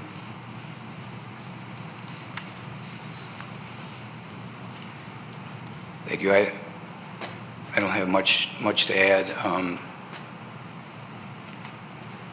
I agree with Councilman Henderson that you could probably form another committee and come back, and you're never going to get, in my opinion, something like this to get everyone to agree that this is the one you should use. I said it last time that, that's why you hire experts to do certain things for you, people that go to school, people that is their passion, that is what they do for a living. KMA, if you look at their credentials, they're very impressive. And I would assume they played a part in this. We're talking about 6 in a committee, but KMA played an important role in this. And this is a company that's been around for 35 years or 40 years, and this is what they do for a living. So I'm never going to vote against postponing an item because certain council members want to have more time. And if I think the last 2 weeks ago there was a consensus that wanted to postpone this, I don't know what the chances are of getting this back for quite some time because summer's coming. We're certainly not going to have a study session to talk about it. But I'm not going to vote against postponing an item if there's a majority of the council that needs more time. I don't need more time. I don't need to kick the can down the road any further. I think we had a really great committee that put this together. We hired a very good company to put it together. And sometimes you just have to make a decision. So, did somebody want to move the resolution to postpone? Mayor Pro Tem Baker? Sure, although I may want to amend it. I'm not sure about the will conduct community engagement. To me, I think it's a bit vague as is, and I'm happy to move to postpone it, but I'm not sure that I want to include that piece of it. Obviously, the community engagement is important, but I'm not sure what that means there, and I don't know that that gives clear direction to city management if that is included. But I will move H1, City Signage Board and Commission, well, I'm sure exactly how whereas the Troy City Council desires to approve the construction of signage that is reflective of the city's character and the will of the community, therefore be it resolved that Troy City Council hereby postpones item H1, City Signage Board and Commission feedback, postponed item from April 22nd, 2019, Standard Purchasing Resolution 2, Low Bidder Meeting Specifications, Gateway Signage, until city management gathers additional community input, and I would add as well as council input regarding the desired design of city gateway and tertiary signage. Support. Moved by Mayor Pro Tem Baker and supported by Councilwoman Abraham that we approve the resolution that was read into the record by Mayor Pro Tem Baker, which is the one that's in the agenda packet but excludes the second paragraph. Discussion. Mayor Pro Tem Baker. Thanks, Mayor. I am not a fan of excluding something that says community engagement. The way that is printed in there, it felt to me that that's, we've traditionally done community engagement sessions with whether it's regard to trails and pathways or civic center projects, and I think that I'm kind of stuck on that way of those, the way they used to be defined and presented, and maybe we need something a little different for this. And I added the section about council input. I don't know why we can't have a study session on this, and maybe invite some other designers or city stakeholders that would have some input. I can think of a few that I've spoken to that would probably like to weigh in. I don't know the logistics of that. I understand scheduling is tight, but as far as I can see, we don't have any study sessions or other meetings scheduled on council days for the next several meetings. And I understand it takes time to put something like that together, but this is a priority for our city. It was something that was on our strategies a few years ago. I do think I didn't quite finish what I wanted to say earlier. When I was asking the questions about the designers on the committee, you all have done a great job in doing exactly like Councilmember Hoderick said, of following through with what you were presented with and dealing with the cards that you were dealt. My thought on that is I know there are other minds that may want to be involved in our community and add some input that do this professionally, 100 hours a week, and would happily attend one meeting to share some thoughts and some opinions. And I do think we can balance, for lack of better terms, Ms. Wilshire and Mr. Green's different opinions and find something that neither one of them may like 100%, but we could probably get them over the hump to a more comfortable range as we could all appear on council in the community. So I'm not sure if that is something that could be facilitated or how you would go about facilitating that, but I do think these signs are important to our community, and it's, for some it may seem just like a cosmetic thing, but an image in a city is very, very important, and we need to do everything we can to make sure we take all the right steps, and if that means going back a couple steps, so be it. Any other discussion on the resolution that's on the table? Councilwoman Hoderick. Again, in the spirit of making sure we're giving enough concrete direction, I think in reaching out to members of our planning commission that are working on our design standards constantly, consistent with our master plan and vision of the city, to not that the entire commission has to be involved, but certainly reaching out to members that have background in this and the design elements. And if there are other members on other committees that you as staff are aware of that aren't coming to mind, it's not just a free-for-all for input, but people with expertise in this to help us get it right, to be involved in that would be, and I don't know that a study session is one thing, but City Manager Miller, you're better at this and know better how to facilitate, I think, what we're trying to ask for. So whatever process you think gets us to that point, but making us comfortable that we've involved those kinds of experts in addition to the team that worked this is my goal. Councilwoman Abraham. I would also perhaps suggest that the DDA might weigh in on it, maybe after Planning Commission does. Planning Commission in general, as a group, tends to have more expertise in design as it relates to surrounding areas. So, if they were to get engaged, perhaps afterwards, maybe the DDA could also weigh in, understanding that only one of the two gateway signs would fall within the DDA footprint, but I think that might be a good bellwether for how the other gateway sign might be received on DeQuinder and the businesses there and the homeowners there. Just a comment. This was presented to the DDA during the design period, and no one had any trouble with it. I was there. Councilman Henderson. One other group, if we're reaching out to other groups, the group of individuals that was against the electronic billboards, one want an award for proactively pursuing stopping those. So we might want to reach out to the participants in that arena as well. Councilwoman Hoderick? I think when we take this, it has to be in the spirit of, not that this cake is baked and are you good with it? Do you want to, sample it? But that it's not baked. That we do, I think sometimes when it's coming from us and we've gotten far enough in the process and we're looking for input, people will kind of nod because they think it's not their place to set something back. So that's the spirit we're in, is making sure that they really feel that they can give us input and that it's not just a courtesy effort to run it by them. Does that make sense? Okay. Councilman Henderson? Alec Peoples was his name. It took me a minute. Keep Troy beautiful. I agree. Any comments about the resolution on the table? The vote, Ms. Dixon?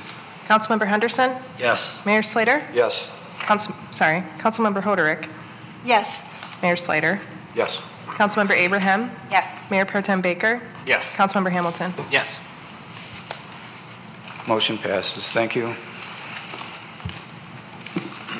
Next on the agenda is H2, which is the Standard Purchasing Resolution 2, Low Bidder Meeting Specifications, Concrete Slab Replacement Program for Local and Major Roads. Somebody like to move the resolution to the table for discussion? I'll move it to the table for discussion as printed. Support. Moved by the chair and supported by Councilman Hamilton that we approve H2, which is the Standard Purchasing Resolution 2, Low Bidder Meeting Specifications, Concrete Slab Replacement Program for Local and Major Roads, as printed in the agenda packet. Discussion. I know there were some questions that were asked of staff, and they're printed and available at the table. Councilwoman Abraham, did those questions, were those answered for you? I guess I appreciate staff sharing what they could, what they knew. I guess what I'm struggling with, and for those that are watching, the question that I had was, is there any information on the extensive interview process or the analytical assessment that Plant Moran has used in their financial audit that could be provided? So for those that have been following this discussion, Plant Moran is doing our financial audit. This was postponed until that audit was complete. Unfortunately, there's been some postponements of the results of the financial audit. However, Plant Moran indicated that they didn't have any cause for, I'll say, concern with Delisio. So my question was, well, how did they come to that conclusion? What methodology, what data? Who do they speak with that can give council some assurances that that the assessment was done properly or in a thorough manner? Not that I doubt that they would do something improperly, but financial audits are not done very frequently, so a little overview, a little background, a little context for that conclusion would have been helpful. So I appreciate staff answering that they didn't have that level of detail. So right now my struggle is coming to a conclusion on how to proceed.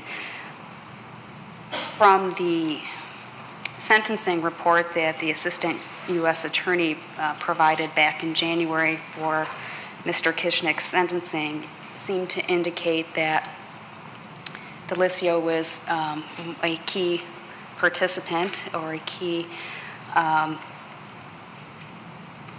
witness to some of the wrongdoings. And without them, they might not have been able to move forward with the allegations against Mr. Kishnick. So while I tend to believe that Delisio was instrumental, I just would appreciate a little bit more context for the conclusion that Plant Moran provided. Thank you. Any other comments? Mayor Pro Tem Baker, did you? I do have a question. Sure. The timing of this resolution, it's my understanding that this needs to be decided tonight if we intend to use Delisio for the season that begins July 1st. Is that correct? It can't wait until the next meeting?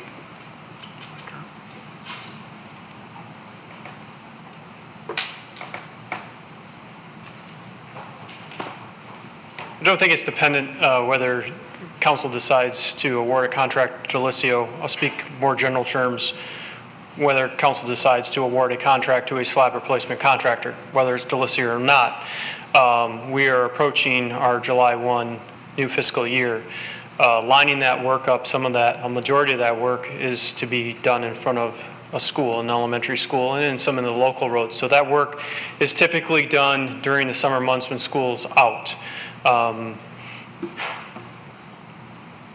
I believe that if we were to wait for another meeting to make a decision on a concrete slab replacement contractor, we would begin jeopardizing getting that work done this next fiscal year.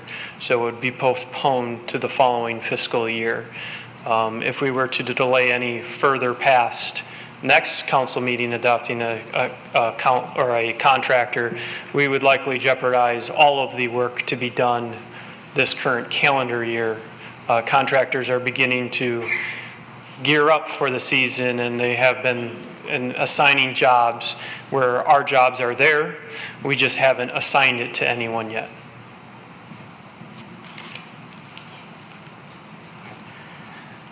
Thank you, I think, although that sounds not as helpful in the sense that it means that it puts a little more pressure on us. I guess my struggle is that I think Delisio has done great work in our city.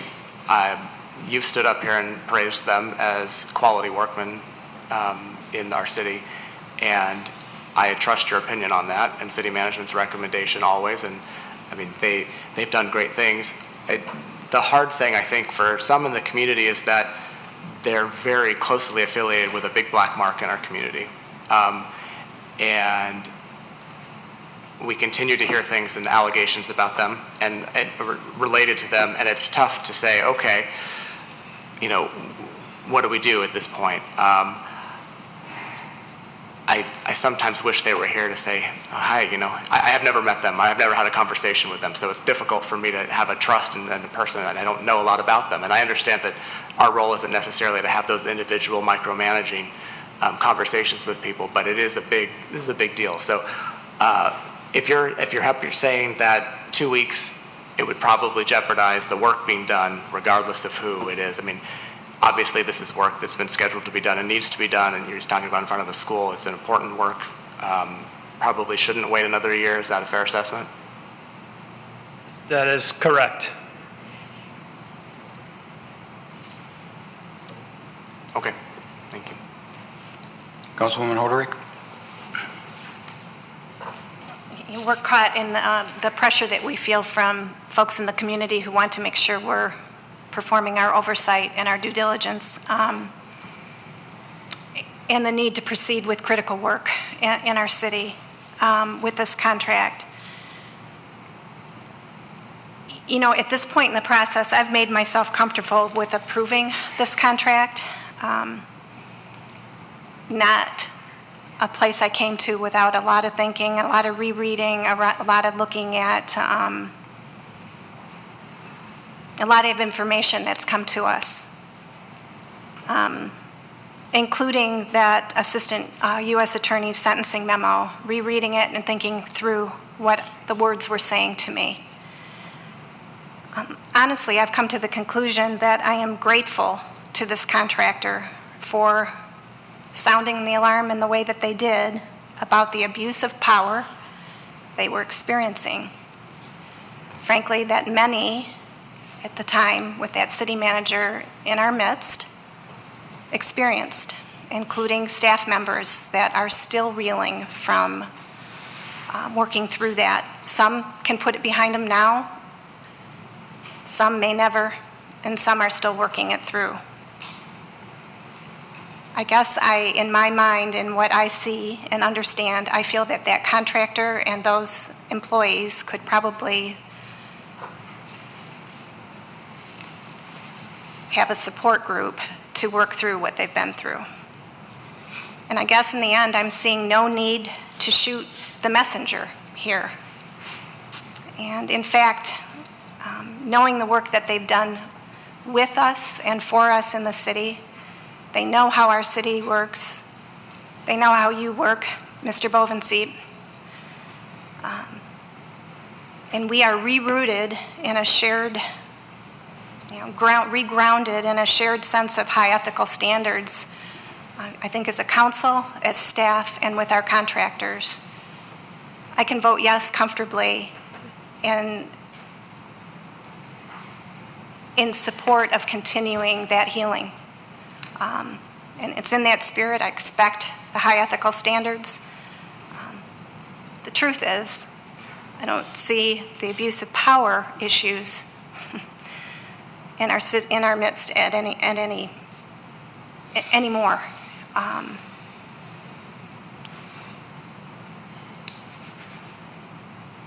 We can get off topic here and go into other areas. I think we need to stay on topic with this contract, and if we're ready to support it,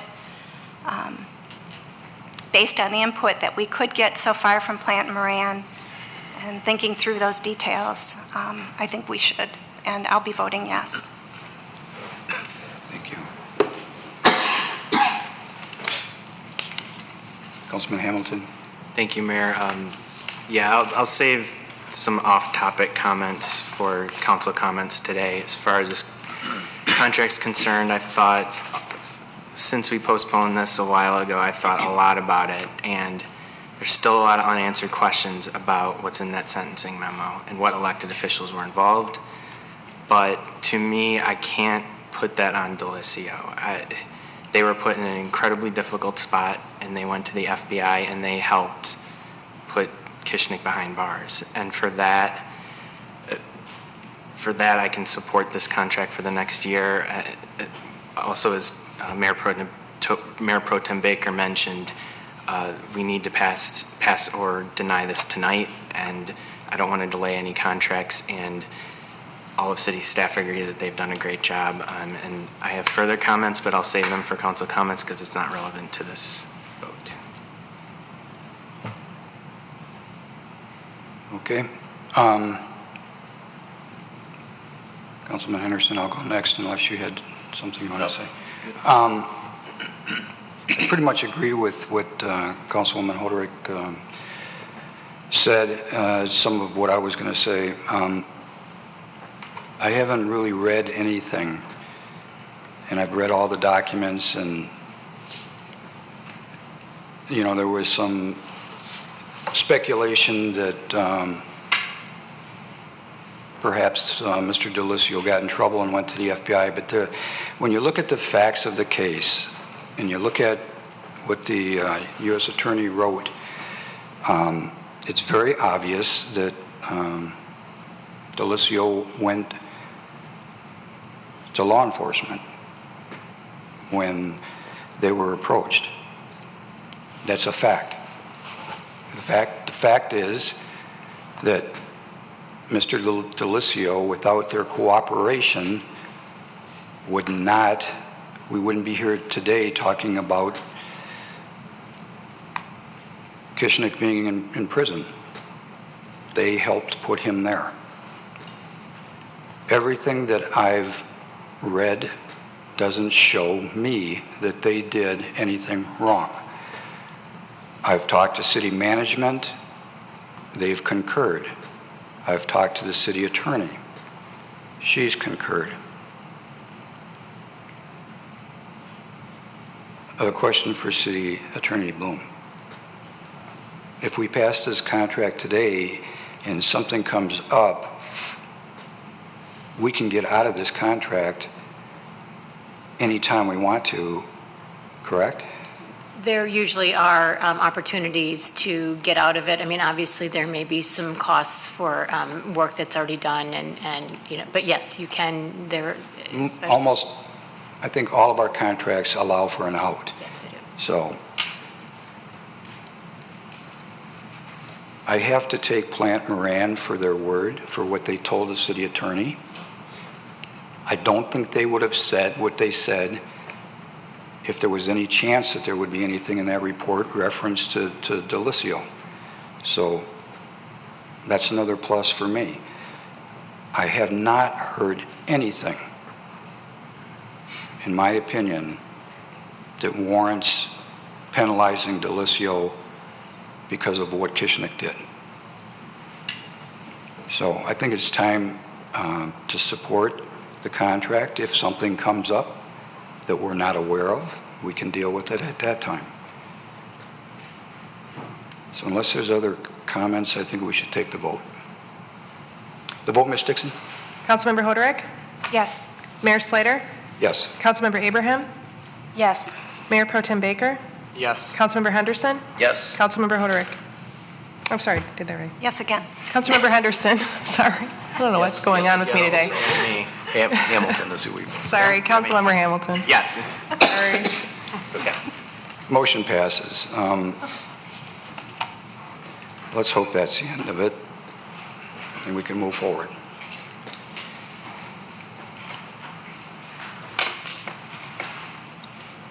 Let's take a quick break. 5-minute break. We'll be right back. Thank you.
Thank you. We are back in session. Next on the agenda is regular business.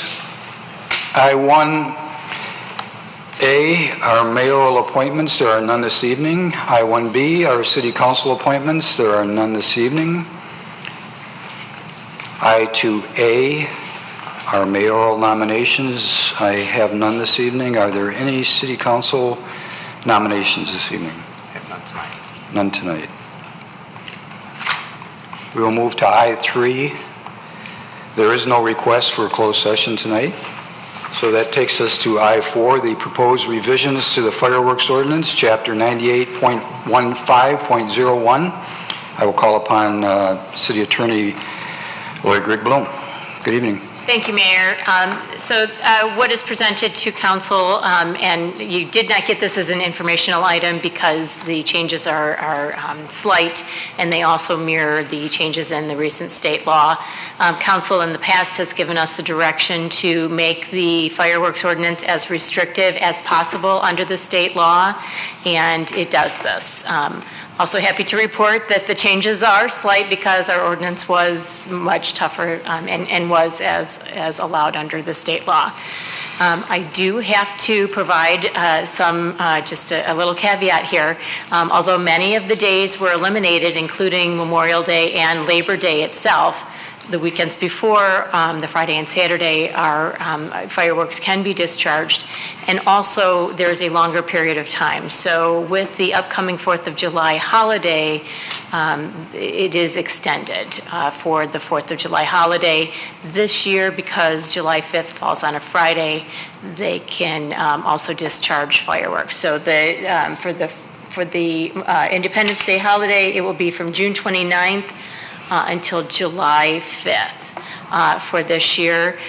They did modify the time. Our previous ordinance allowed for fireworks to be discharged as early as 8 a.m., and now that is now changed to 11 a.m., and it's a 15-minute reduction in what we had previously had. We had midnight, and the state law has made it 11:45 p.m.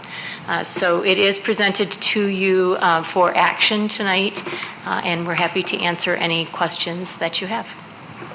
Thank you. Any questions from council?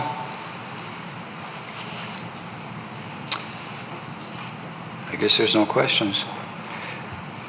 Council or Mayor Pro Tem Baker? I'd like to move I-4, proposed revisions to fireworks ordinance, Chapter 98.15.01 as printed. Support.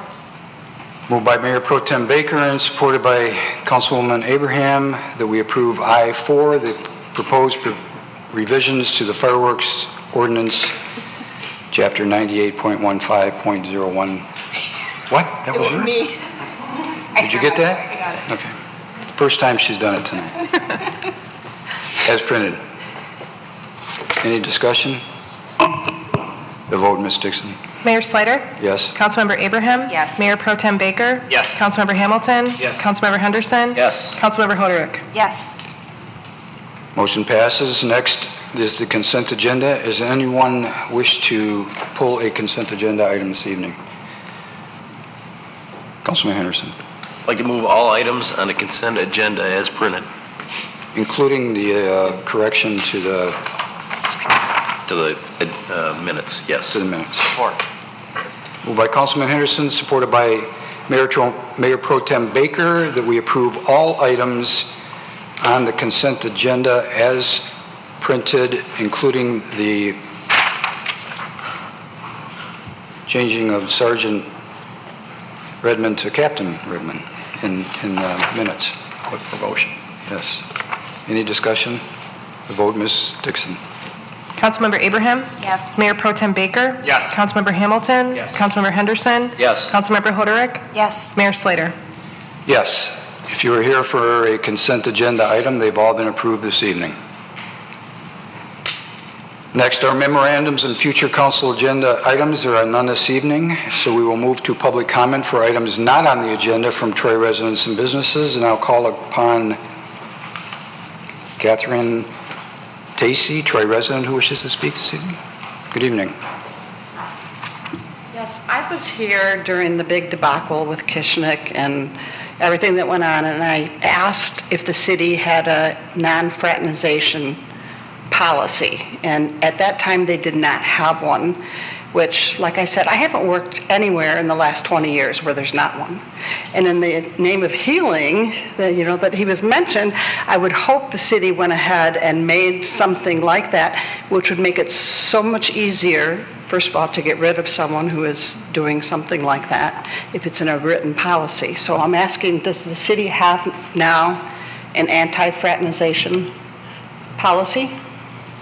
Ma'am, this is an opportunity for you to speak to council, and we get an opportunity to respond. So during the response, I'm sure somebody will respond. Okay, because it was like, what, a year and a half ago that I first brought Seems it like up? it. Yeah, okay, thank you. Thank you. That concludes those that have signed up to speak on public comment for items not on the agenda from Troy residents and businesses. Any city response? Mayor, just really quickly, we are in the process of reviewing a variety of ad memos that include harassment and relationships, and that's a long process, and we'll continue to look at them. Thank you.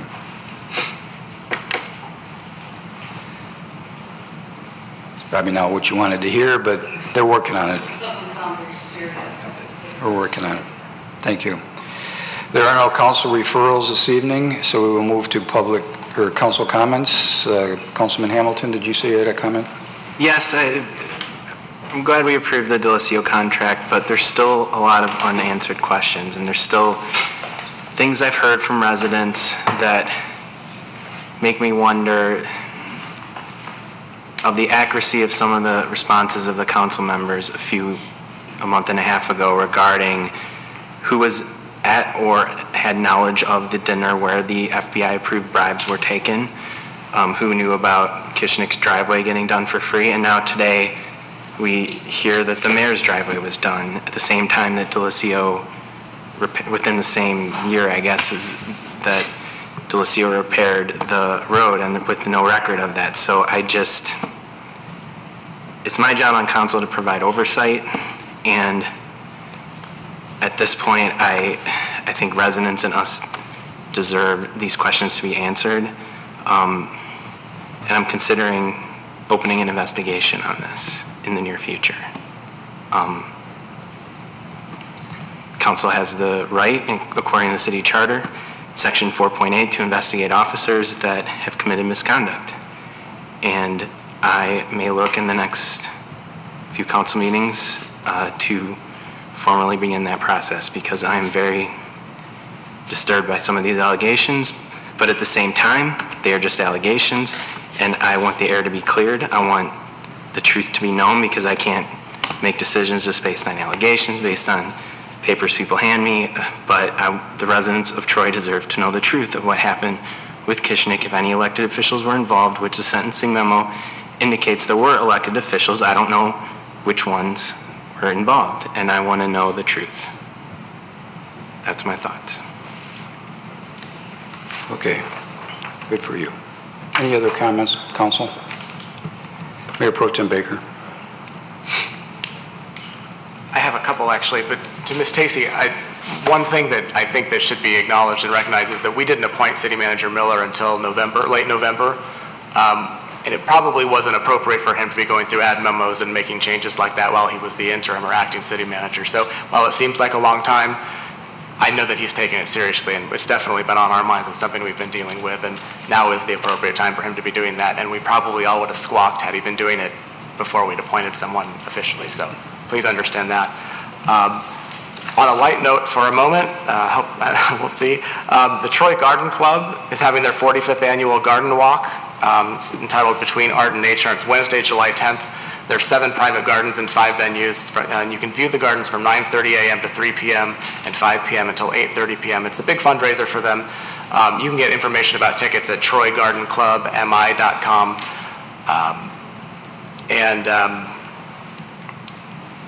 As to what Councilman Hamilton had just said, certainly clearing the air is always important.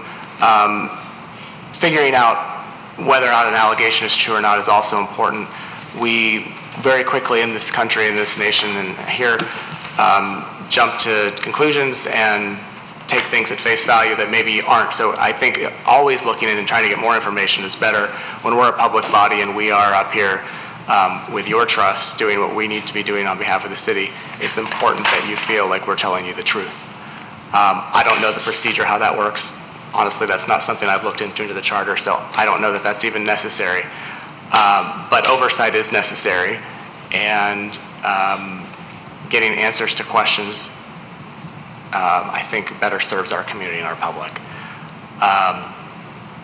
And that should go toward any issue that comes before any one of us at any time.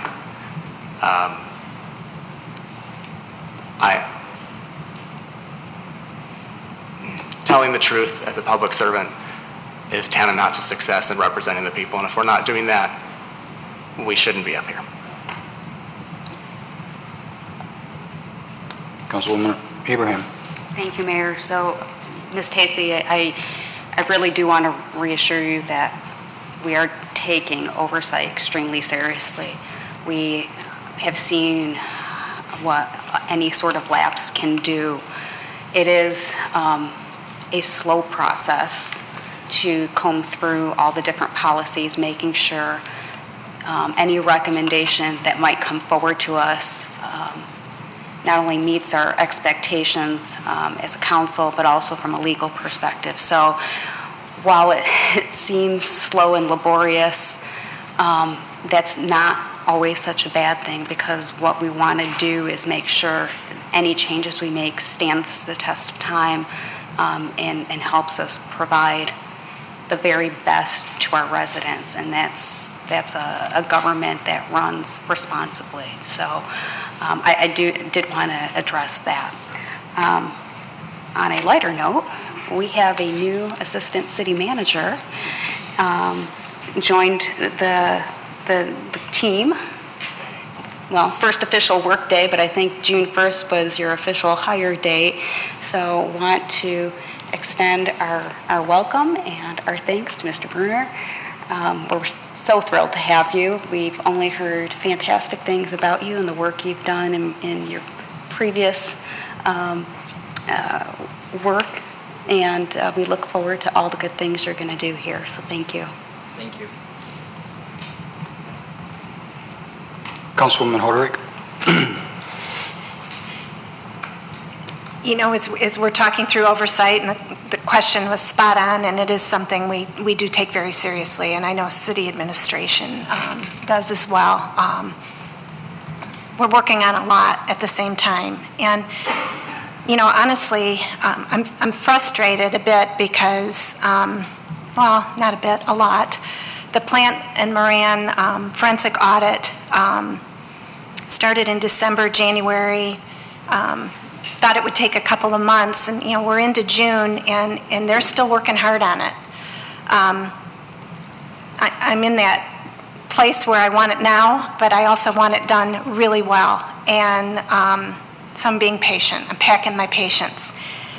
But that, you know, my assumption is when that comes back, that's going to help me see what the next oversight step is. And it's going to help me understand, representing you, the residents, you know, at the seat at the table and looking at things, are there any other steps we need to take? You know, thinking back over the past couple years, even post-2016, you know, our staff has had to work real hard in terms of being accountable and looking at oversight and policies. You know, and I think what we're struggling with is how we hold ourselves accountable here on council. Councilman Hamilton brought up one idea or one thought, and I think as a council, not that we try to resolve it tonight, but you know, maybe we think through some of the things that we can do to clear the air, to answer some of these questions. You know, as far as we know, the FBI investigation's out there. I don't know if that information can be made available to us and we can get the answers through that. And so these are the steps that we're taking. I do know, and I do hear questions from residents all over the place. And Some things I know are just rumors, and some things I just don't know the answers to. Here's what I know is that we're committed to continuing to wear a really solid oversight hat. It is a priority. We have to be transparent as individuals, as a body, and keep rebuilding trust. You know, it can seem like a long time has passed, but in some ways it hasn't been that long. And people's memories on this are long. I'm mindful of that, and I guess I want to just express commitment to continue to find the answers to questions that are lingering out there. And if we can find a process to do it that serves us so that people can trust us, that would be awesome. On a different topic, a little bit related to trust in the community, as the Modernize I-75 project has continued to plod through our city, including one night I was awake all night while I heard the Waldo's Bridge be taken down. As trees came down, it was unnerving to people, and I've had several discussions with folks who are, why isn't the city communicating better about this? And I see Mr. Hootery out there who's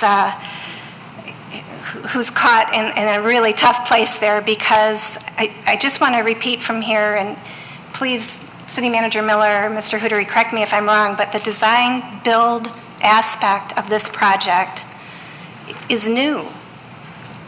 And we've never lived through something like this. Our city engineer has never lived through this with MDOT, and it means that construction is happening. I don't want to use the term on the fly as if it's, you know, irresponsible, but it's fast paced, and they're designing and building as they go. We sometimes don't know what's happening because it's their project. It's not our project. So we do try to communicate. Sometimes we've gotten information from them and we've communicated it as a city, and then they've changed. So then we look bad because it's different. So we backed off. We communicate as best we can when they communicate. So if folks are frustrated or feeling like they can't stay dialed into this project, I encourage you to go to the Modernize I-75 project page. They're on Twitter, they're on Facebook. I try to retweet and share information, maybe help one another. If you're seeing something, an alert, you know, share it on Nextdoor if they're not. So we can help Mr. Hootery be the liaison to a project that it's huge and fast. And if it feels like you're being overwhelmed and things are happening, it's on a day-by-day basis. So we're doing our best, but the communication comes from them. They're responsible for it, and that's where the most accurate information is going to come from. So I want to point fellow residents to them because that's where I'm getting my latest information as well. Thanks. Thank you. Councilman Henderson? So let me address what stopped short of an accusation from Councilman Hamilton. First and foremost, the one person that did something wrong in the city of Troy is serving 30 months in prison. There's nobody else that was associated with him that I know of that did anything illegal, immoral, or unethical. I stood in front of the FBI for an hour and a half being grilled like I've never been grilled before, without an attorney by my side, face to face with two FBI agents, telling them every single detail of everything that I knew about Brian Kishnick, MJR Theaters, every other project that was ever designed and developed since I've been on council in the city of Troy. And I am not in prison. I never went to court. They never did anything to me. They believed me. That's good enough for me. I don't care if it's good enough for you or not. So you do what you have to do, and we'll live with it. I can understand that. But the people need to understand this is an election season. This is a highly politically charged situation. There are a few people out there that would love to see me end my career on Brian Kishnick's grave, and I'm not going to let that happen. My reputation is stellar. I've done a great job for the city of Troy. I continue to do a great job for the city of Troy. And I despise people that try to throw barbs and to trash my reputation over the reputation of a guy that's spending 30 months in prison. Again, I've been tested by the FBI. If any of you want to try being tested by the FBI, step up and have fun. It is not that enjoyable. So to that end, I don't owe you, I don't owe anybody else any more than I've given. And I've given a ton in this situation, reputationally, emotionally, and I'm not going to give any more. So you do with it what you have to do. Mr. Koulis, to you, FOIA the heck out of that thing, because you're never going to find any information. The FBI just doesn't provide that kind of detail in a face-to-face interview that we do for an hour and a half. Have fun.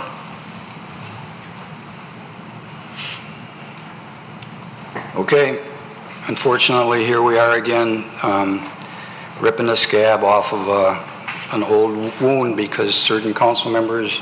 One last point, and sorry to interrupt. It's ironic that the last time he started flapping his gums, he had newspapers here. This time he starts flapping his gums, and he's got the newspaper here as well. That's ironic. I wonder why that is. Sorry to interrupt.